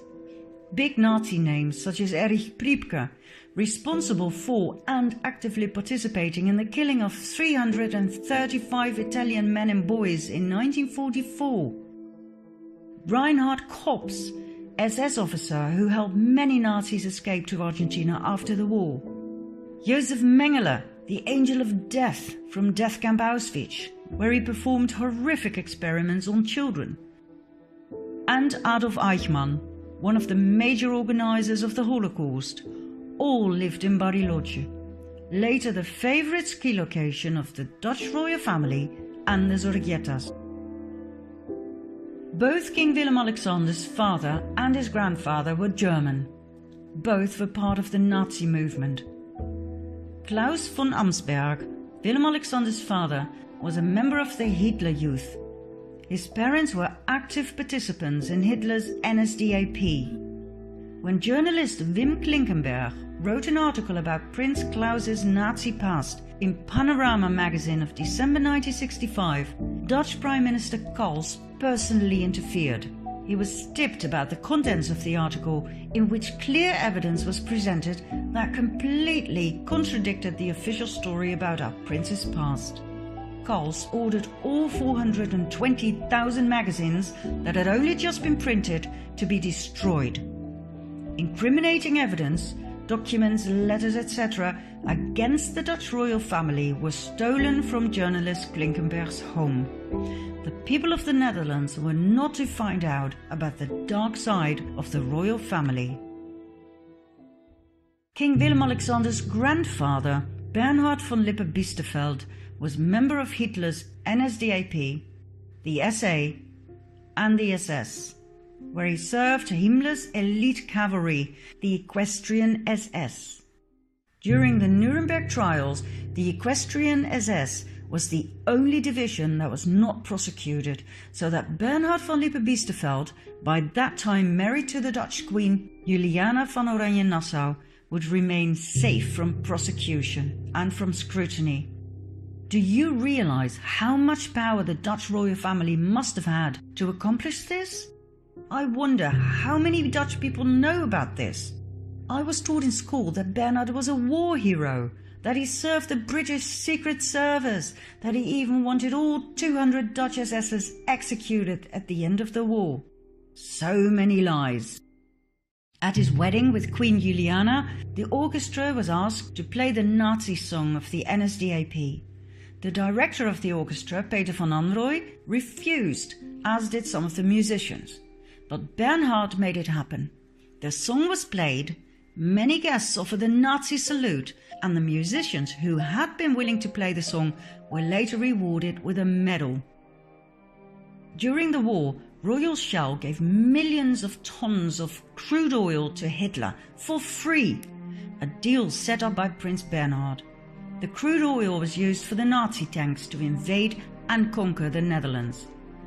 The people of the Netherlands were handed over to the Nazis by their royal family. Most Dutch people are completely unaware of this, even though these facts are quite easy to find when you start searching for the truth. We've just never been told. Bernhard was corrupt to the core. He accepted a major bribe, $1.1 million, from Lockheed in 1976. He was scrutinized for being president of the Worldwide Fund for Nature and the Prince Bernhard Nature Fund, while being a passionate hunter and killer. More about Bernhard's hunting parties in a bit. Bernhard was a notorious womanizer. The maids of the royal palaces were terrified of him and knew very well they had to keep their doors locked at night. He had several illegitimate children, two of whom he officially acknowledged, Alexia and Alicia. Juicy little detail is that Alicia's mother was the daughter of Nazi test pilot Hannah Reich and Werner von Braun. That's right, the Nazi rocket scientist who was welcomed by the US in 1945 during Operation Paperclip to continue his work for NASA. Werner von Braun and Bernhard both had served in Himmler's cavalry, the Equestrian SS. They went way back.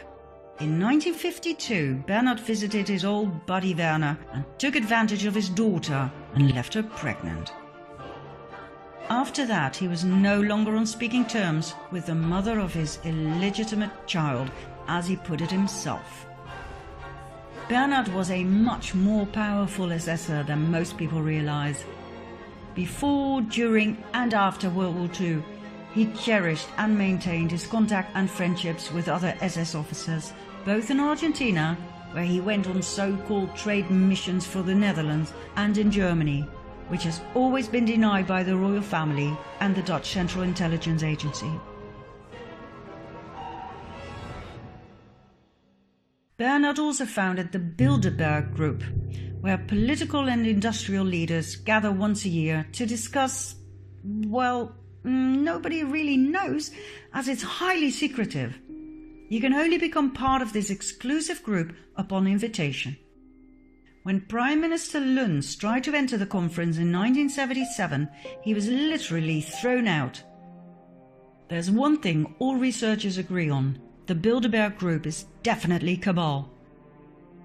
There's one more thing Bernhard was known for, and this is where it gets really dirty. It's the main reason why I put so much emphasis on our royal family. And this is something everybody needs to know. Come quickly to part 8.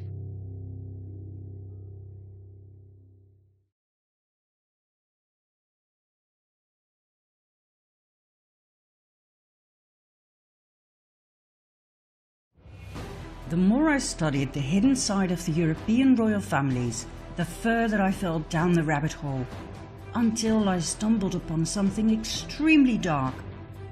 I will spare you the gruesome details. They are too horrific, too sickening. I urge you to do your own research. Google the names you're about to hear, read and listen for yourself, and make up your own mind. This is where Pizzagate returns to the story. Pizzagate is not just an American problem, it's a global problem. Let's get down to the real definition of Pizzagate. Worldwide, children are stolen and sold to elite pedophile rings. They are tortured, raped and murdered as part of satanic ritual ceremonies. The murderers then drink the children's blood and they eat their flesh. The blood of children who were severely traumatized before they died contains adrenochrome, a natural drug produced by the pineal gland in the brain. Adrenochrome is the highest valued drug in the world. The god these people serve is Satan. It's not a god of love and mercy. Whether or not you believe in the existence of Satan is not relevant. They do. And according to each and every eyewitness who has the guts to step forward, Pizzagate is real. Remember Mel Gibson's statements? He was ousted for not wanting to participate. He witnessed it though, and he is one of the very few who dares to speak about it. Personally, I think it's a miracle that he's still alive. Adrenochrome is real. It is the ultimate drug. This is what you look like when you take it, and this is when you no longer have access to it, thanks to President Trump. There was not as much time between these photos as you may think.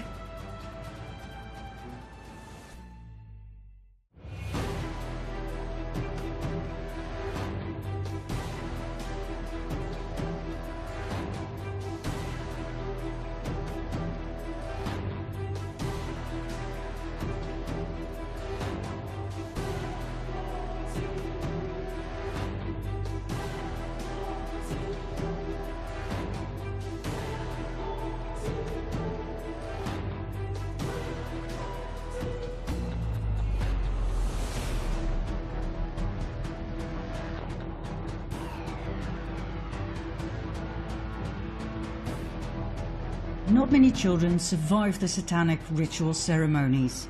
The very few ones that do were not meant to be killed. They were there to sexually serve the elite. Royalty, sheikhs, top politicians, bankers, judges, church leaders, worldwide. Most survivors were born into satanic cult families. When you study all of the survivors' accounts, you will see they have a lot in common.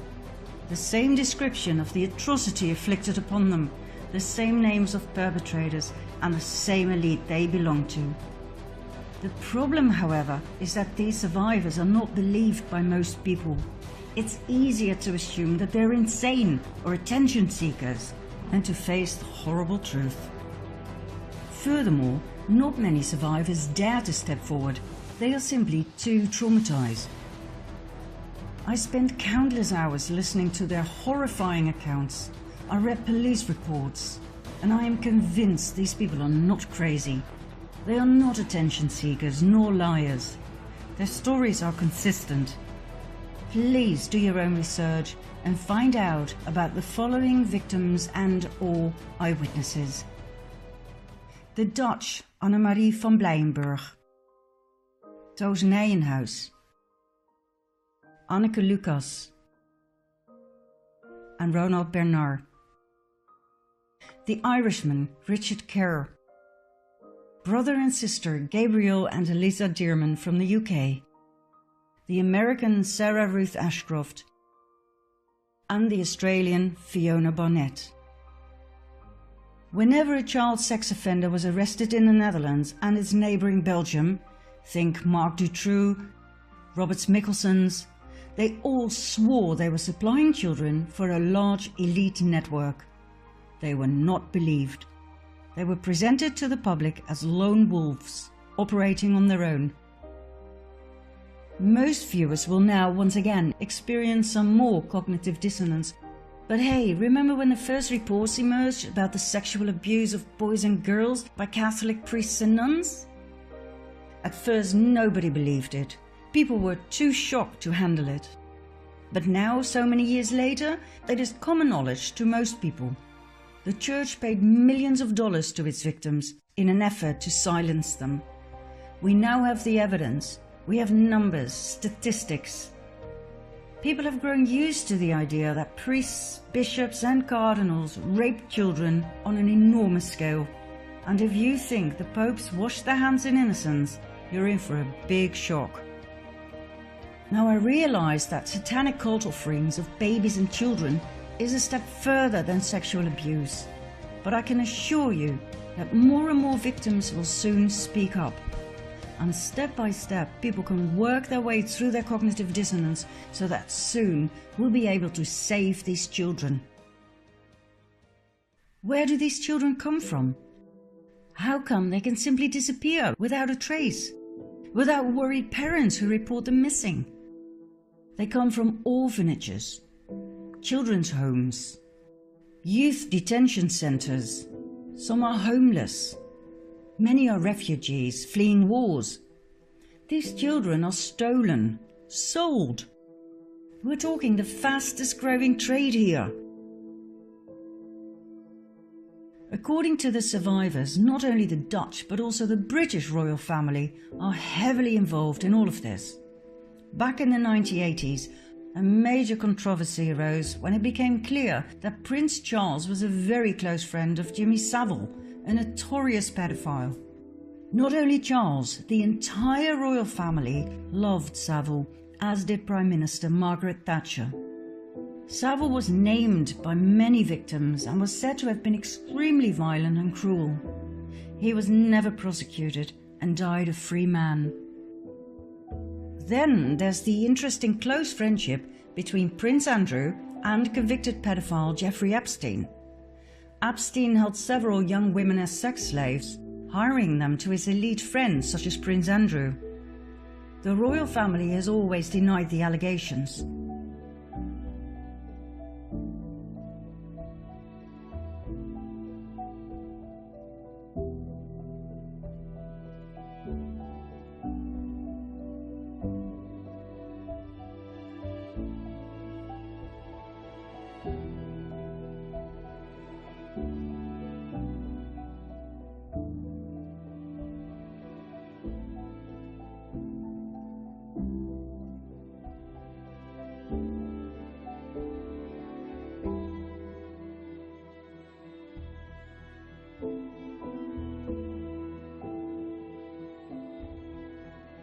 And there's more.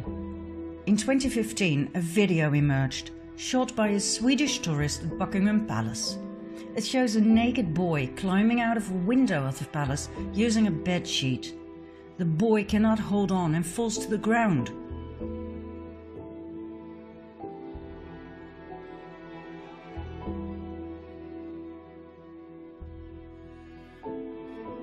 The mainstream media tried their utmost best to debunk the video. Buckingham Palace declined to comment on the video, and the Metropolitan Police said they had no reports of the incident. Now, I don't know what it is with the royal family, but something's definitely weird. Have a look at Prince William's wife Kate, right after giving birth in 2018. Why on earth would she pick a dress that is identical to the one in the horror movie Rosemary's Baby, where Rosemary gives birth to Satan's child? What kind of an insane coincidence is that? According to the satanic ritual abuse survivors, the popes too were and are heavily involved. Pope Francis, Pope Benedict. Like I said, they do not wash their hands in innocence. On the contrary.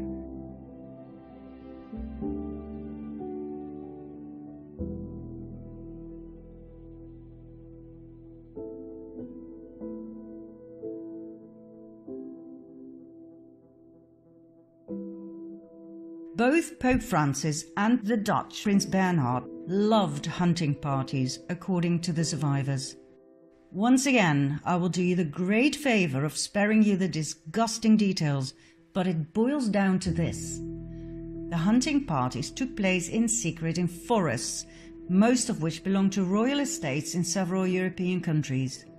The participants, all part of the before-mentioned elite satanic pedophile cult, would hunt down children, rape them, murder them, and cut off their genitals as a trophy.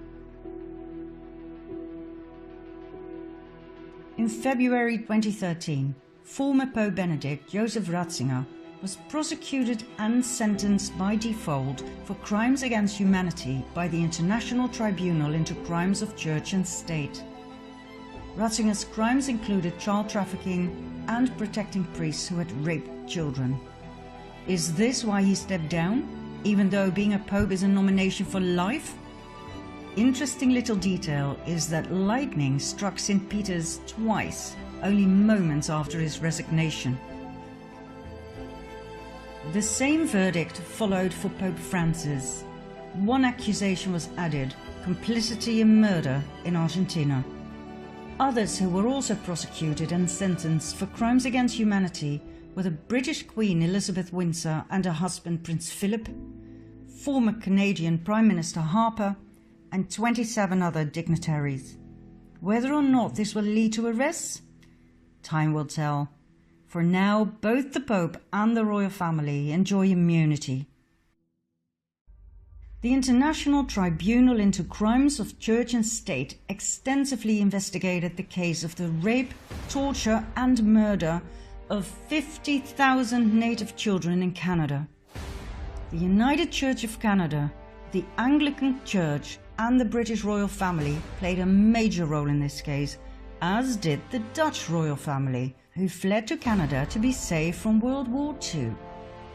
As far back as 1942, an investigative journalist of the Canada Gazette thoroughly studied the case and came to the shocking conclusion that 50,000 native children had disappeared from 80 Canadian Indian residential schools, and that 31 mass grave sites have been found inside the school grounds containing the remains of children.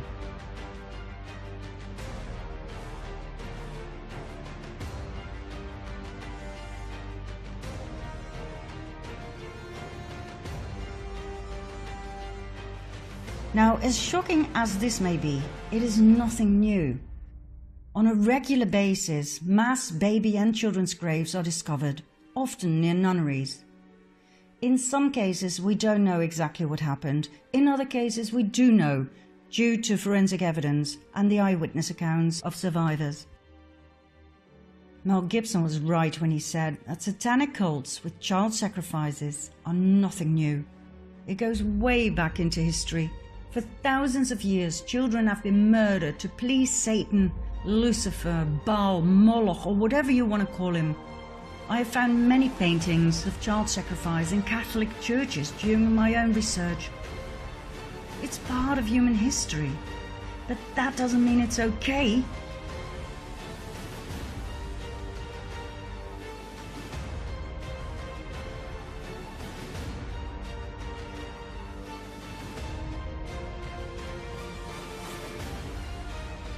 We all know about the Aztecs and the human sacrifices, and we can deal with that, for it's old.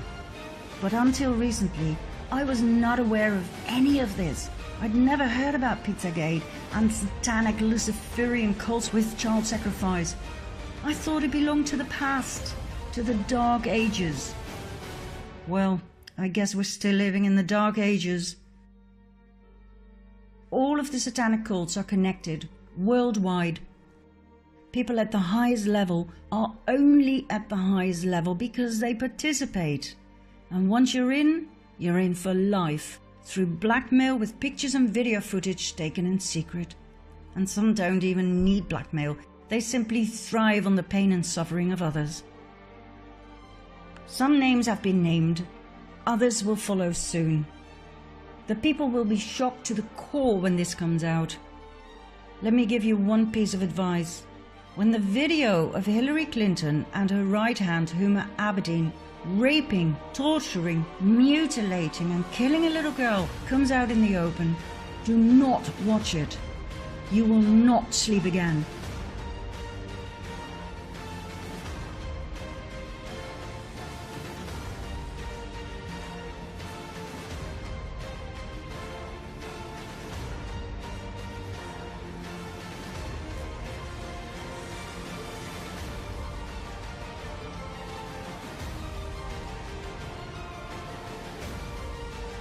There are certain things I will not share with you here, simply because they are too horrific.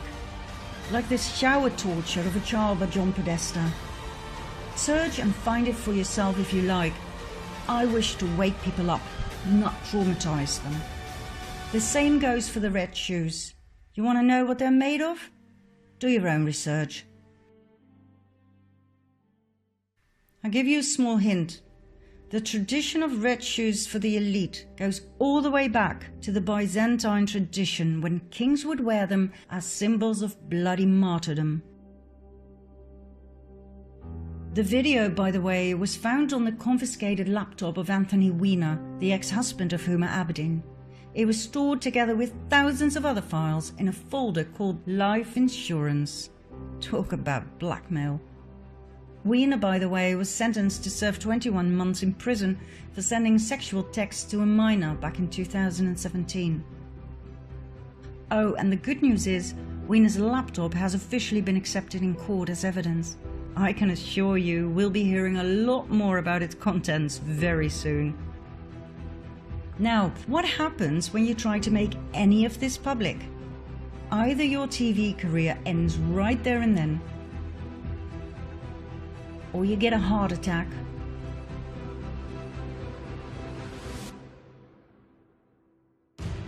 or your plane crashes,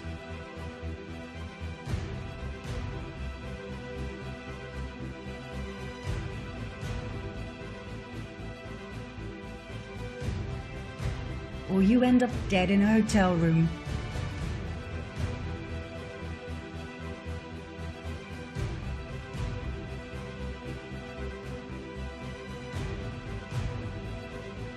Or you are found with a bullet in your back. Or you commit suicide.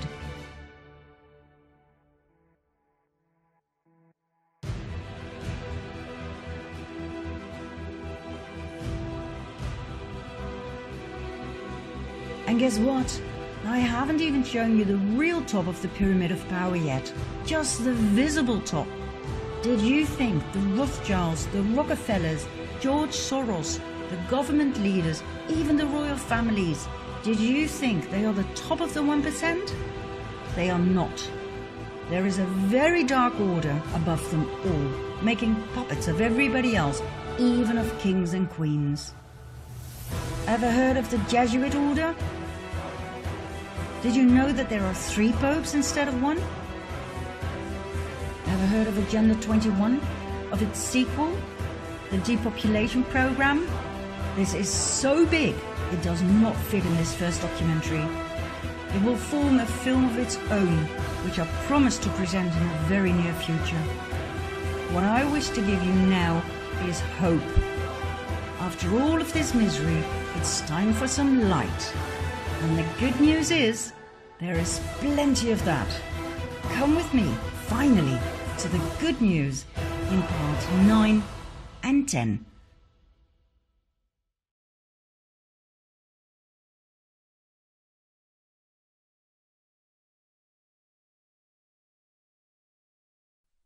When Q arose on October 28, 2017, little did we know that a new era had started.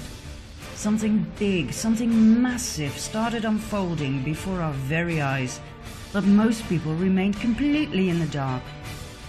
Through the Q drops, hints, clues and questions were planted like seeds, waiting for humanity to be picked up, researched and unraveled.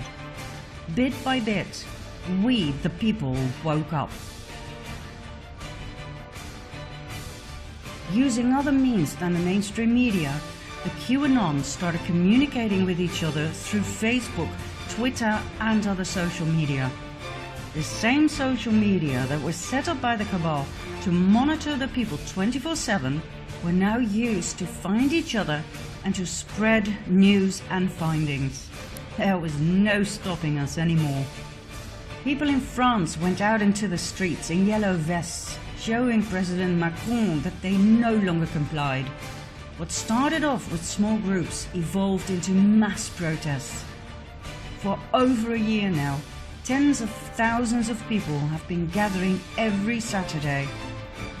Not just in France, but in Spain, Germany, the Netherlands, Sweden, Bulgaria, Turkey, Poland, Hungary, Taiwan, Australia, Iraq, Israel. The mainstream media tried to make people believe it was just a fading phenomenon, but the people saw through their lies. George Soros then intervened in his own special way. He paid his people to mingle with the Yellow Vests and start riots. The ever-successful way to discredit a group of protesters with peaceful intentions, make them look like vandals and aggressors. Soros's rats attacked the police. But this strategy didn't work either. His rats were not very smart. They forgot to put on yellow vests, and in the heat of the fight they shouted, "Paris! Paris! Antifa!" Then they forgot who they were supposed to attack, so they went for the yellow vests as well. Macron got scared. He told the French police to strike down the protests with all means necessary. But the police officers took off their helmets in solidarity with the yellow vests. What else could the cabal do? Use extreme violence. Army forces were deployed. Snipers were put on rooftops to shoot at the yellow vests if necessary. Thousands of people got injured. People died. France is in the middle of a civil war, but the mainstream media remains silent. 23 yellow vests have died for believing in a better world.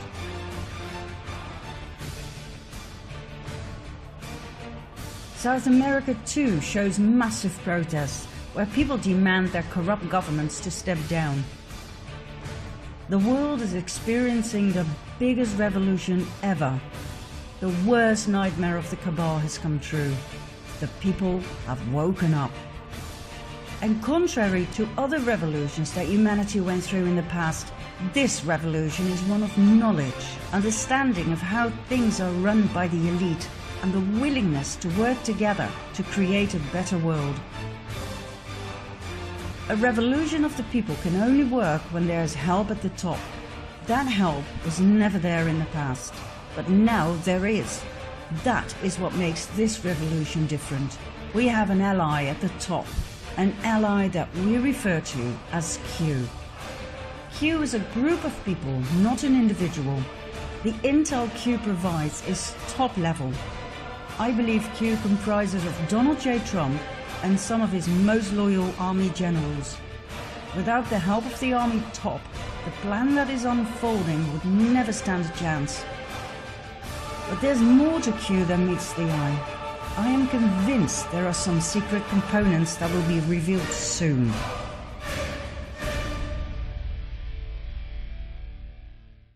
President Trump and the entire Q team are working out a plan that has been in the making for the past 20 years. A plan so all-encompassing, it took this long to calculate every step, every move to perfection. Every possible outcome of each and every step was thoroughly mapped out, leading to the next optimal move. We're talking probability calculation at the highest level. How do we know? Because Q made predictions of events that we, the people, could never have foreseen. President Trump gave clues in his speeches that pointed to events that were about to unfold, but most people didn't even notice them. The mainstream media made fun of them, but the QAnons recognized them and realized just how brilliant Q really was. Let me give you a few examples. In the middle of a press conference in November 2017, Trump stopped a few times to take a sip of water from a small plastic bottle. It seemed weird, completely overdone. He repeated this a month later in the middle of a talk about national security. He held the glass with two hands like a child. The mainstream media went hysterical, claiming the president was either retarded or suffering from some degenerative disease. The Anons, however, knew immediately that he was pointing out something. The water bottle contained Fiji water. Fiji water is bottled on the Isle of Wakanda. In 1973, Wakanda was bought by a Canadian businessman, David Gilmour. In 1996, he founded Fiji Waters. In 2016, Claire Bronfman, heiress to the multi-billion-dollar Seagram liquor fortune, bought 80% of Wakanda from Gilmour and financed the setup of Nexium on the island.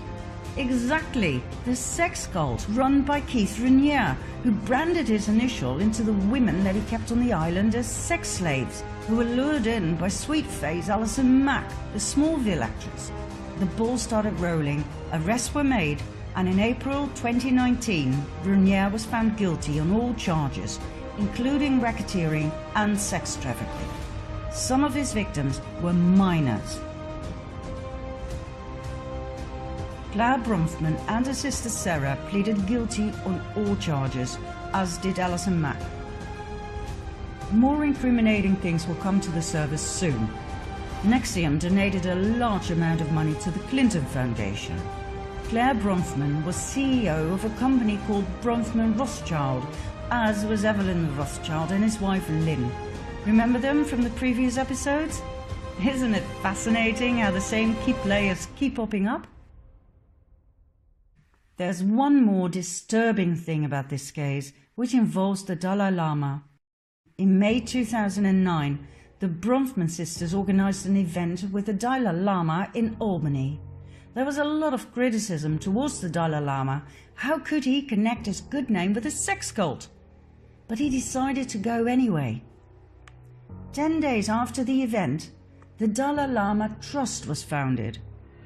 According to its tax filings, the trust received $2.2 million in donations in its first year. Was the Dalai Lama bought to connect himself to Nexium? According to an inside Nexium member, this was indeed the case. The Dalai Lama's office and the Bronfman sisters denied the allegation. Now that this has come out into the open, it would be nice if the Dalai Lama would at least explain why he went along with the sex cult or apologize. But instead, he blames Trump on unethical behavior. Now, why was the Fiji case so important? Nexium will soon turn out to be just a small fish compared to what's coming.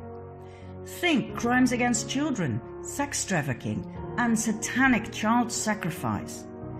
Think big names like the Clintons, the Obamas, and the Podestas. What Trump did was he started off with a case important enough to be presented to the people, but small enough not to completely shock them. He chose Nexium to let the public get used to the major offences that are about to be revealed. This is what we call red-pilling the people, a term coined in the movie The Matrix. Do you want the blue pill or the red pill? If you choose the red pill, you will be shown the truth, and there's no way back. Here's another example of Trump's brilliant strategy.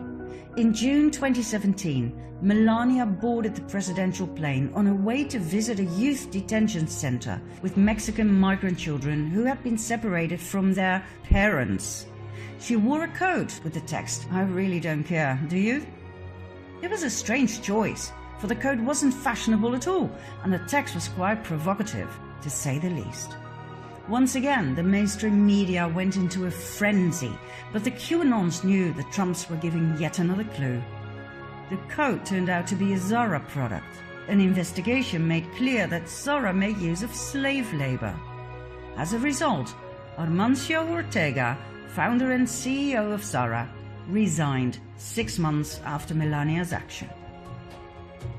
Yet another clue that was being given by Melania was the fact that these children were not separated from their parents, but saved from child traffickers.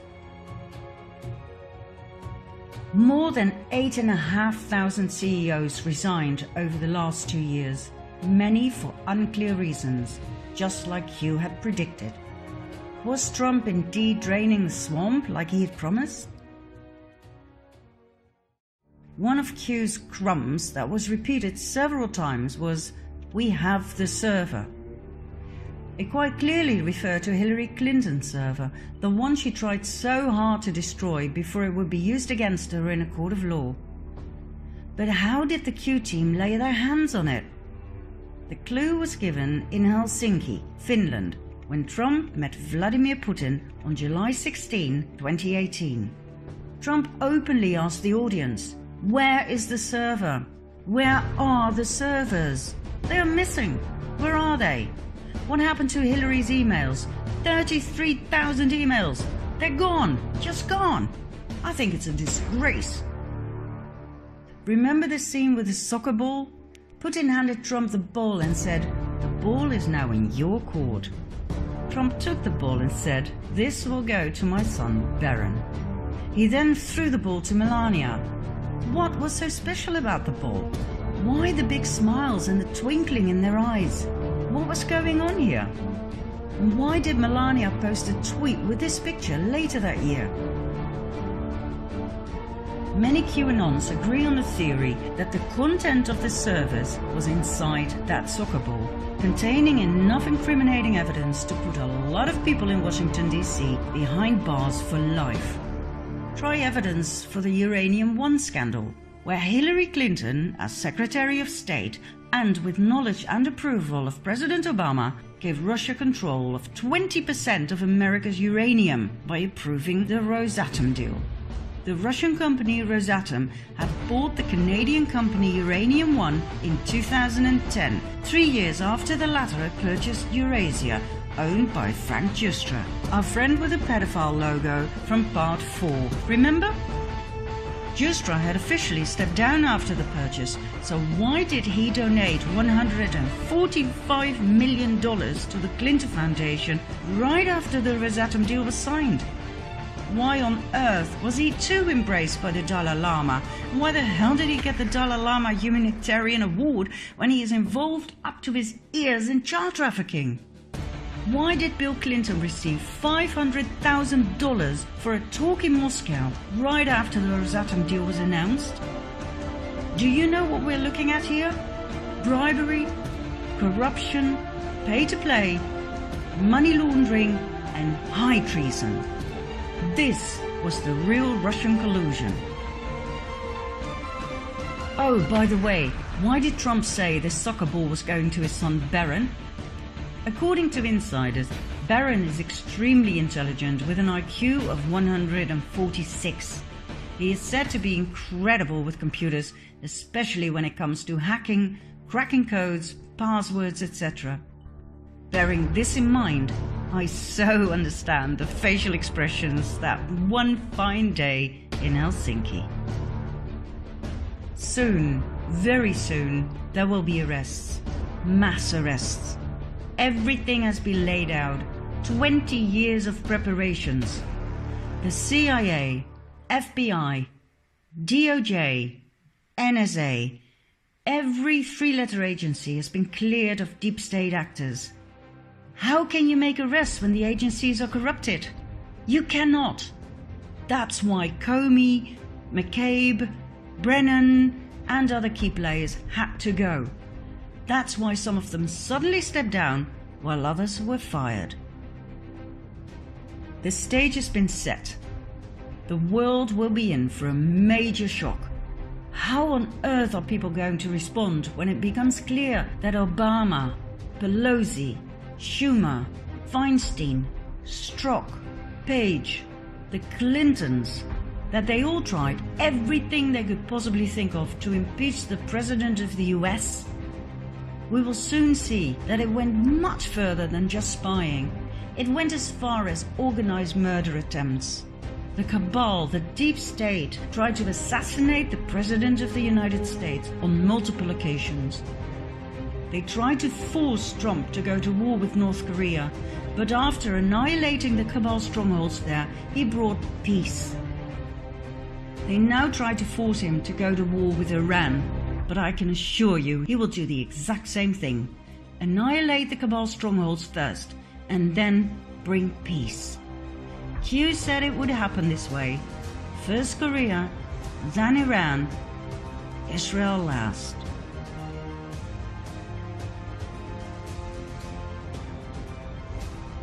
Then there is Obama's high treason.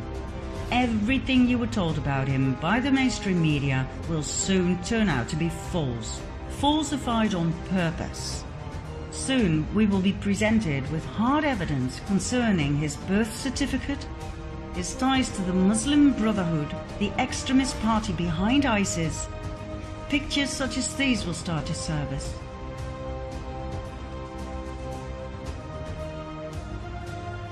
Obama and the Clintons integrated the Muslim Brotherhood in the American government at the highest level. Remember Huma Abedin, Hillary's right hand? Her parents were directly connected to the Muslim Brotherhood, as is her brother. Where do you think that leaves her? Remember John McCain? What was he doing in Iraq with the ISIS top 4? Why did Trump say they caught the 5 most wanted ISIS leaders? Not 4, 5. Did you notice something weird about the flag on his coffin? It was wrinkled. Only traitors get wrinkled flags. It was a code. High treason, death penalty. Did you really believe he died of cancer? Do you still believe Osama bin Laden was the enemy? That he was responsible for 9/11? That he set up Al-Qaeda? He was a CIA agent before he became the enemy. His American name was Tim Osman. Osama Osman. Did you hear about Team 6, the Navy SEALs who killed him? They all died 3 months later when the helicopter crashed. No eyewitnesses who might once tell the tale of what really happened. We've been lied to on a scale we cannot fathom just yet. History books will have to be rewritten. America was sold to the highest bidder by Obama, the Clintons, and the Bushes. Do you realize the state of shock people are going to be in when the truth finally hits the surface? Do you understand why Guantanamo Bay has been fully upgraded and expanded? Do you have any idea how many sealed indictments there are waiting for the perfect moment to be unsealed so that arrests can be made? More than 100,000. Many will be prosecuted for treason, some for high treason. High treason means capital punishment, death penalty. There will be chaos and shock, but there will be guidance from totally unexpected mystery guests. This moment in time is one that will make history, one that is unprecedented in the history of mankind. Do you think I'm exaggerating? Find out in our final part, number 10.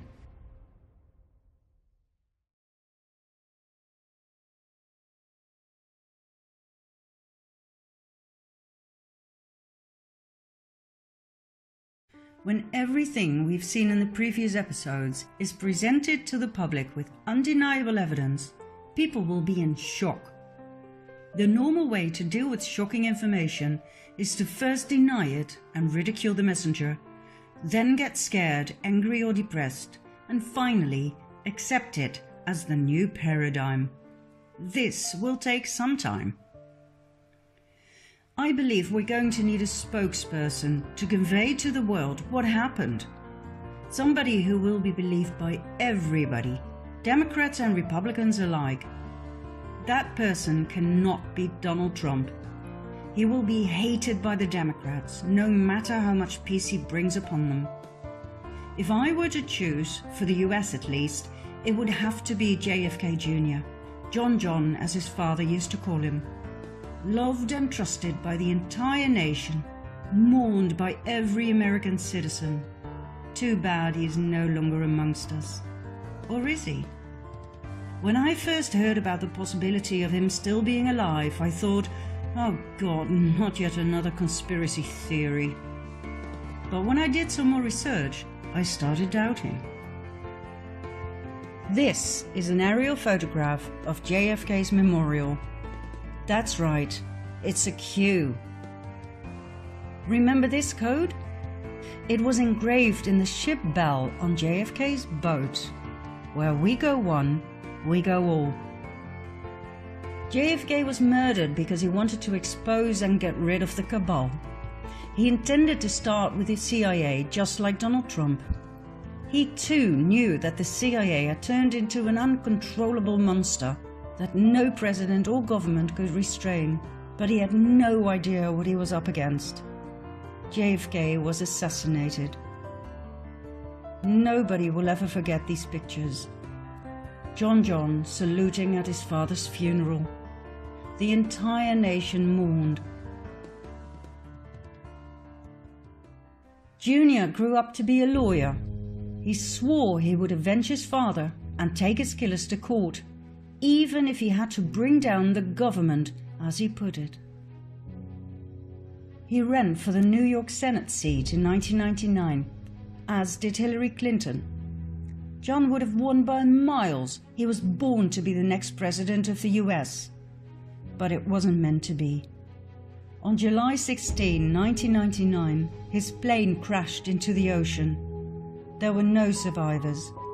All three on board, John, his wife Carolyn, and her sister Lauren, died upon impact. Their bodies were retrieved and cremated. The remains were kept in Tiffany blue boxes before they were scattered at sea. The entire nation was in shock. Donald J. Trump was in shock. He and John were close friends. When John died, Trump swore he would finish his mission. He promised he would take the murderers of JFK, Sr. and Jr. to court. He swore to drain the swamp. Could John Jr. still be alive? Is it possible that he staged his own death, knowing there was no way he would survive the wrath of the cabal? The only way to possibly fulfill the mission was to stay low. A master plan was developed, and in the course of 20 years, every single step was analyzed and executed. An entire team was put together with insiders at the top who were willing to give their lives for the cause, the annihilation of the cabal and the liberation of the people. They left hints and clues as to inform those who had already woken up to the truth. Trump communicated directly with the people by means of his Twitter account, thus avoiding the corrupted mainstream media. In every speech and every tweet, he used codes for the QAnons to pick up on. He used spelling errors such as kefirfe instead of coffee, referring to a new act about the saving of all social media posts by the president. The act was introduced 12 days after Trump's tweet. He wrote hamburgers instead of hamburgers, referring to people who are below the devil and who commit acts that even the devil would consider evil. He wrote smoking gun instead of smoking gun, referring to the secret, perverted orgies of John Podesta and friends.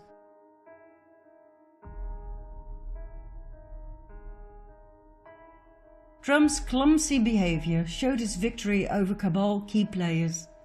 Every move, every so-called error, every little detail was important. Everything was a communication with the people. Remember when Donald and Melania Trump were welcomed by the Obamas at the White House on day one of Trump's presidency? Remember the gift Melania gave to Michelle, the Tiffany blue box? What does that remind you of? Remember the Tiffany blue coat Melania was wearing? So many references to JFK, Sr. and Jr.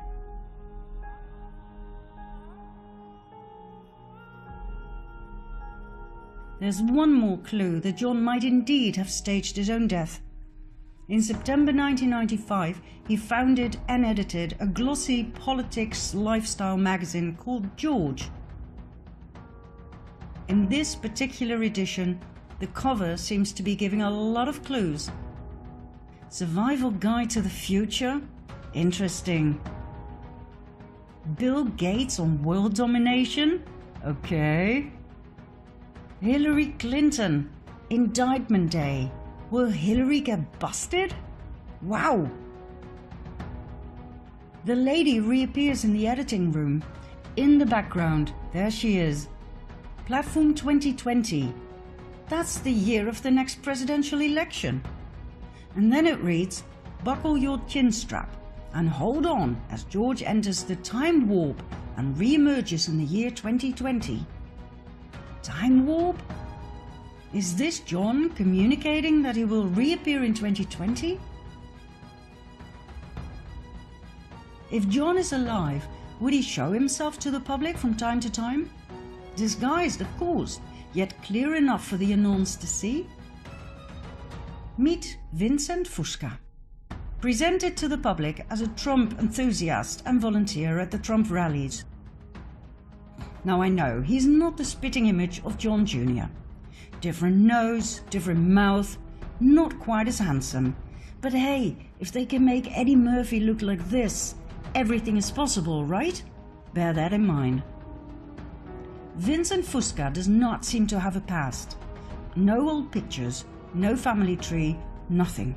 He suddenly appeared. His name means Conqueror of the Dark. He often wears a fedora hat, very similar to JFK Sr. And this I find interesting. His nose changes. Sometimes it's bigger than John's, sometimes it's not. Now I can understand why John would change his appearance slightly from time to time as to give hints to the QAnons. But why would a Trump fan do such a thing? Then there's the mystery lady in the audience, always close to Fusca. My, doesn't that big smile look familiar? What about Lauren, Carolyn's sister? The two were very close. Maybe Carolyn didn't want to disappear without her? Maybe she was informed on the plan? And maybe she decided to join them and stay low as well? Could this be Carolyn, presented as Fusca's colleague at the rallies? When Q was asked, is JFK Jr. alive? The answer was no. But when Senior dies, Junior no longer is Junior. The question should have been, is JFK alive? Where does all of this leave us? With the perfect spokesman when he is needed. And that may be sooner than you think.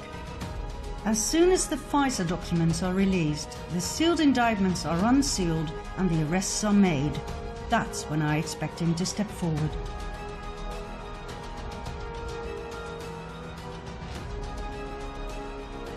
The world is in the middle of the greatest transition ever. An entire era of suppression of the masses is about to end. I doubt if we can fathom the vastness of what is about to be revealed, nor the impact it will have on the world. Think about it. World peace to start off with. That's literally what Trump said to a reporter who asked if he'd be nominated for the Nobel Peace Prize. The prize will be world peace. Can you imagine a world without war? I don't think we can. We've been led to believe that war is normal, that it's part of being human. Well, it's not. Suppression isn't normal. Poverty isn't normal. There's enough food to feed the entire world. The problem is uneven distribution of means, money and food. Taxes aren't normal. They're not even legal.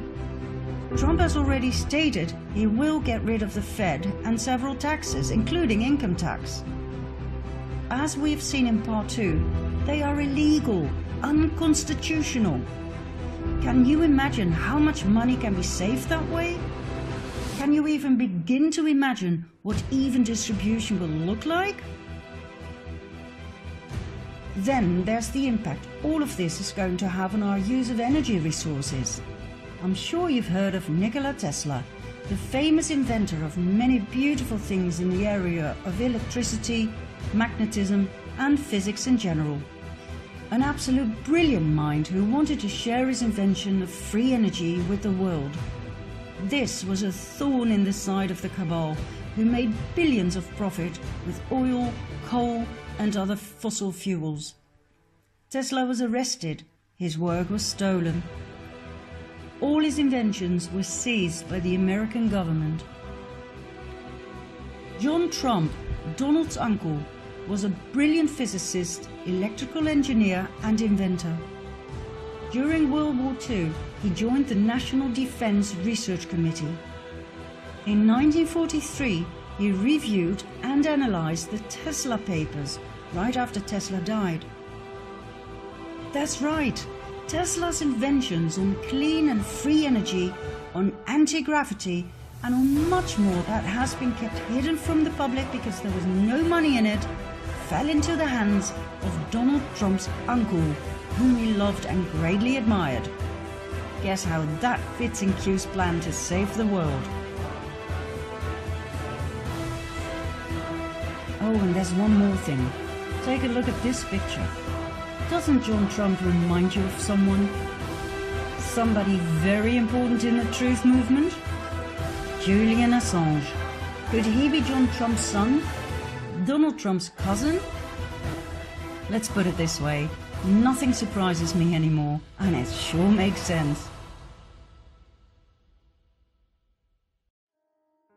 And bearing in mind all the magnificent inventions of both Nikola Tesla and John Trump, I wouldn't be surprised either if they had invented a time machine.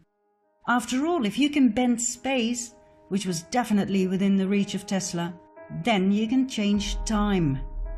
If quantum physics is correct, if you can really jump from one timeline to another parallel one, you can time travel, change certain things and go back without people noticing a thing. Unless you leave clues behind, like a magazine that seems totally out of place. Like Q predictions of specific outcomes that could impossibly have been foretold, not even with the use of quantum probability theory. Is that how Q works? With direct knowledge of the future through various timelines, probability waves? Is that why Trump is still alive and even missile attacks have been countered?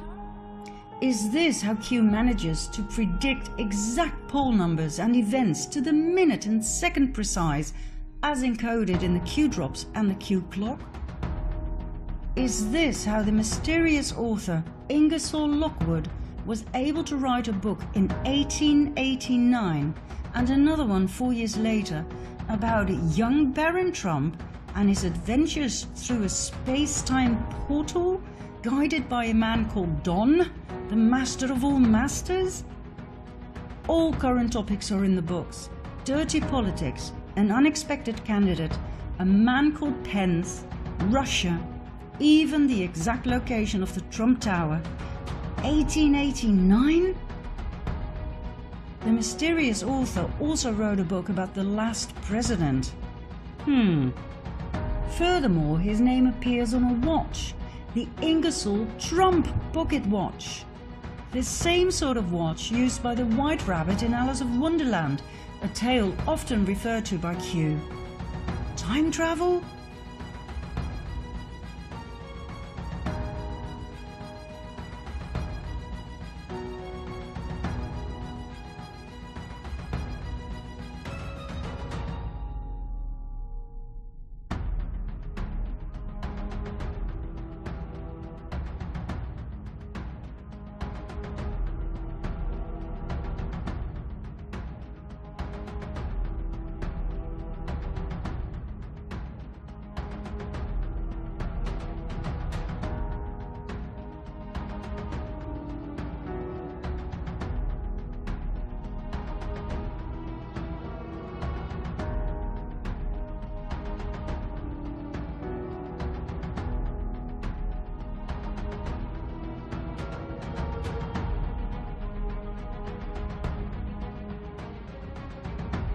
The world as we know it is about to end.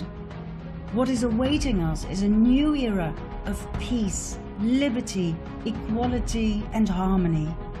The dawn of the golden age as described in each and every source text. I have grown to fully trust Don, master of all masters. He may seem rude, clumsy, and silly from time to time, but he has earned my trust in the past 2.5 years when I suspiciously followed his every move. He is a genius, a 5D chess player, a man with a huge heart.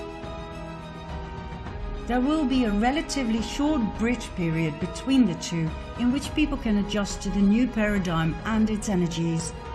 I don't think there will be much chaos. Everything is ready to be implemented. A new banking system without interest, new ways to educate our children, a new medical system without poisonous addictive chemicals, and so on and so forth.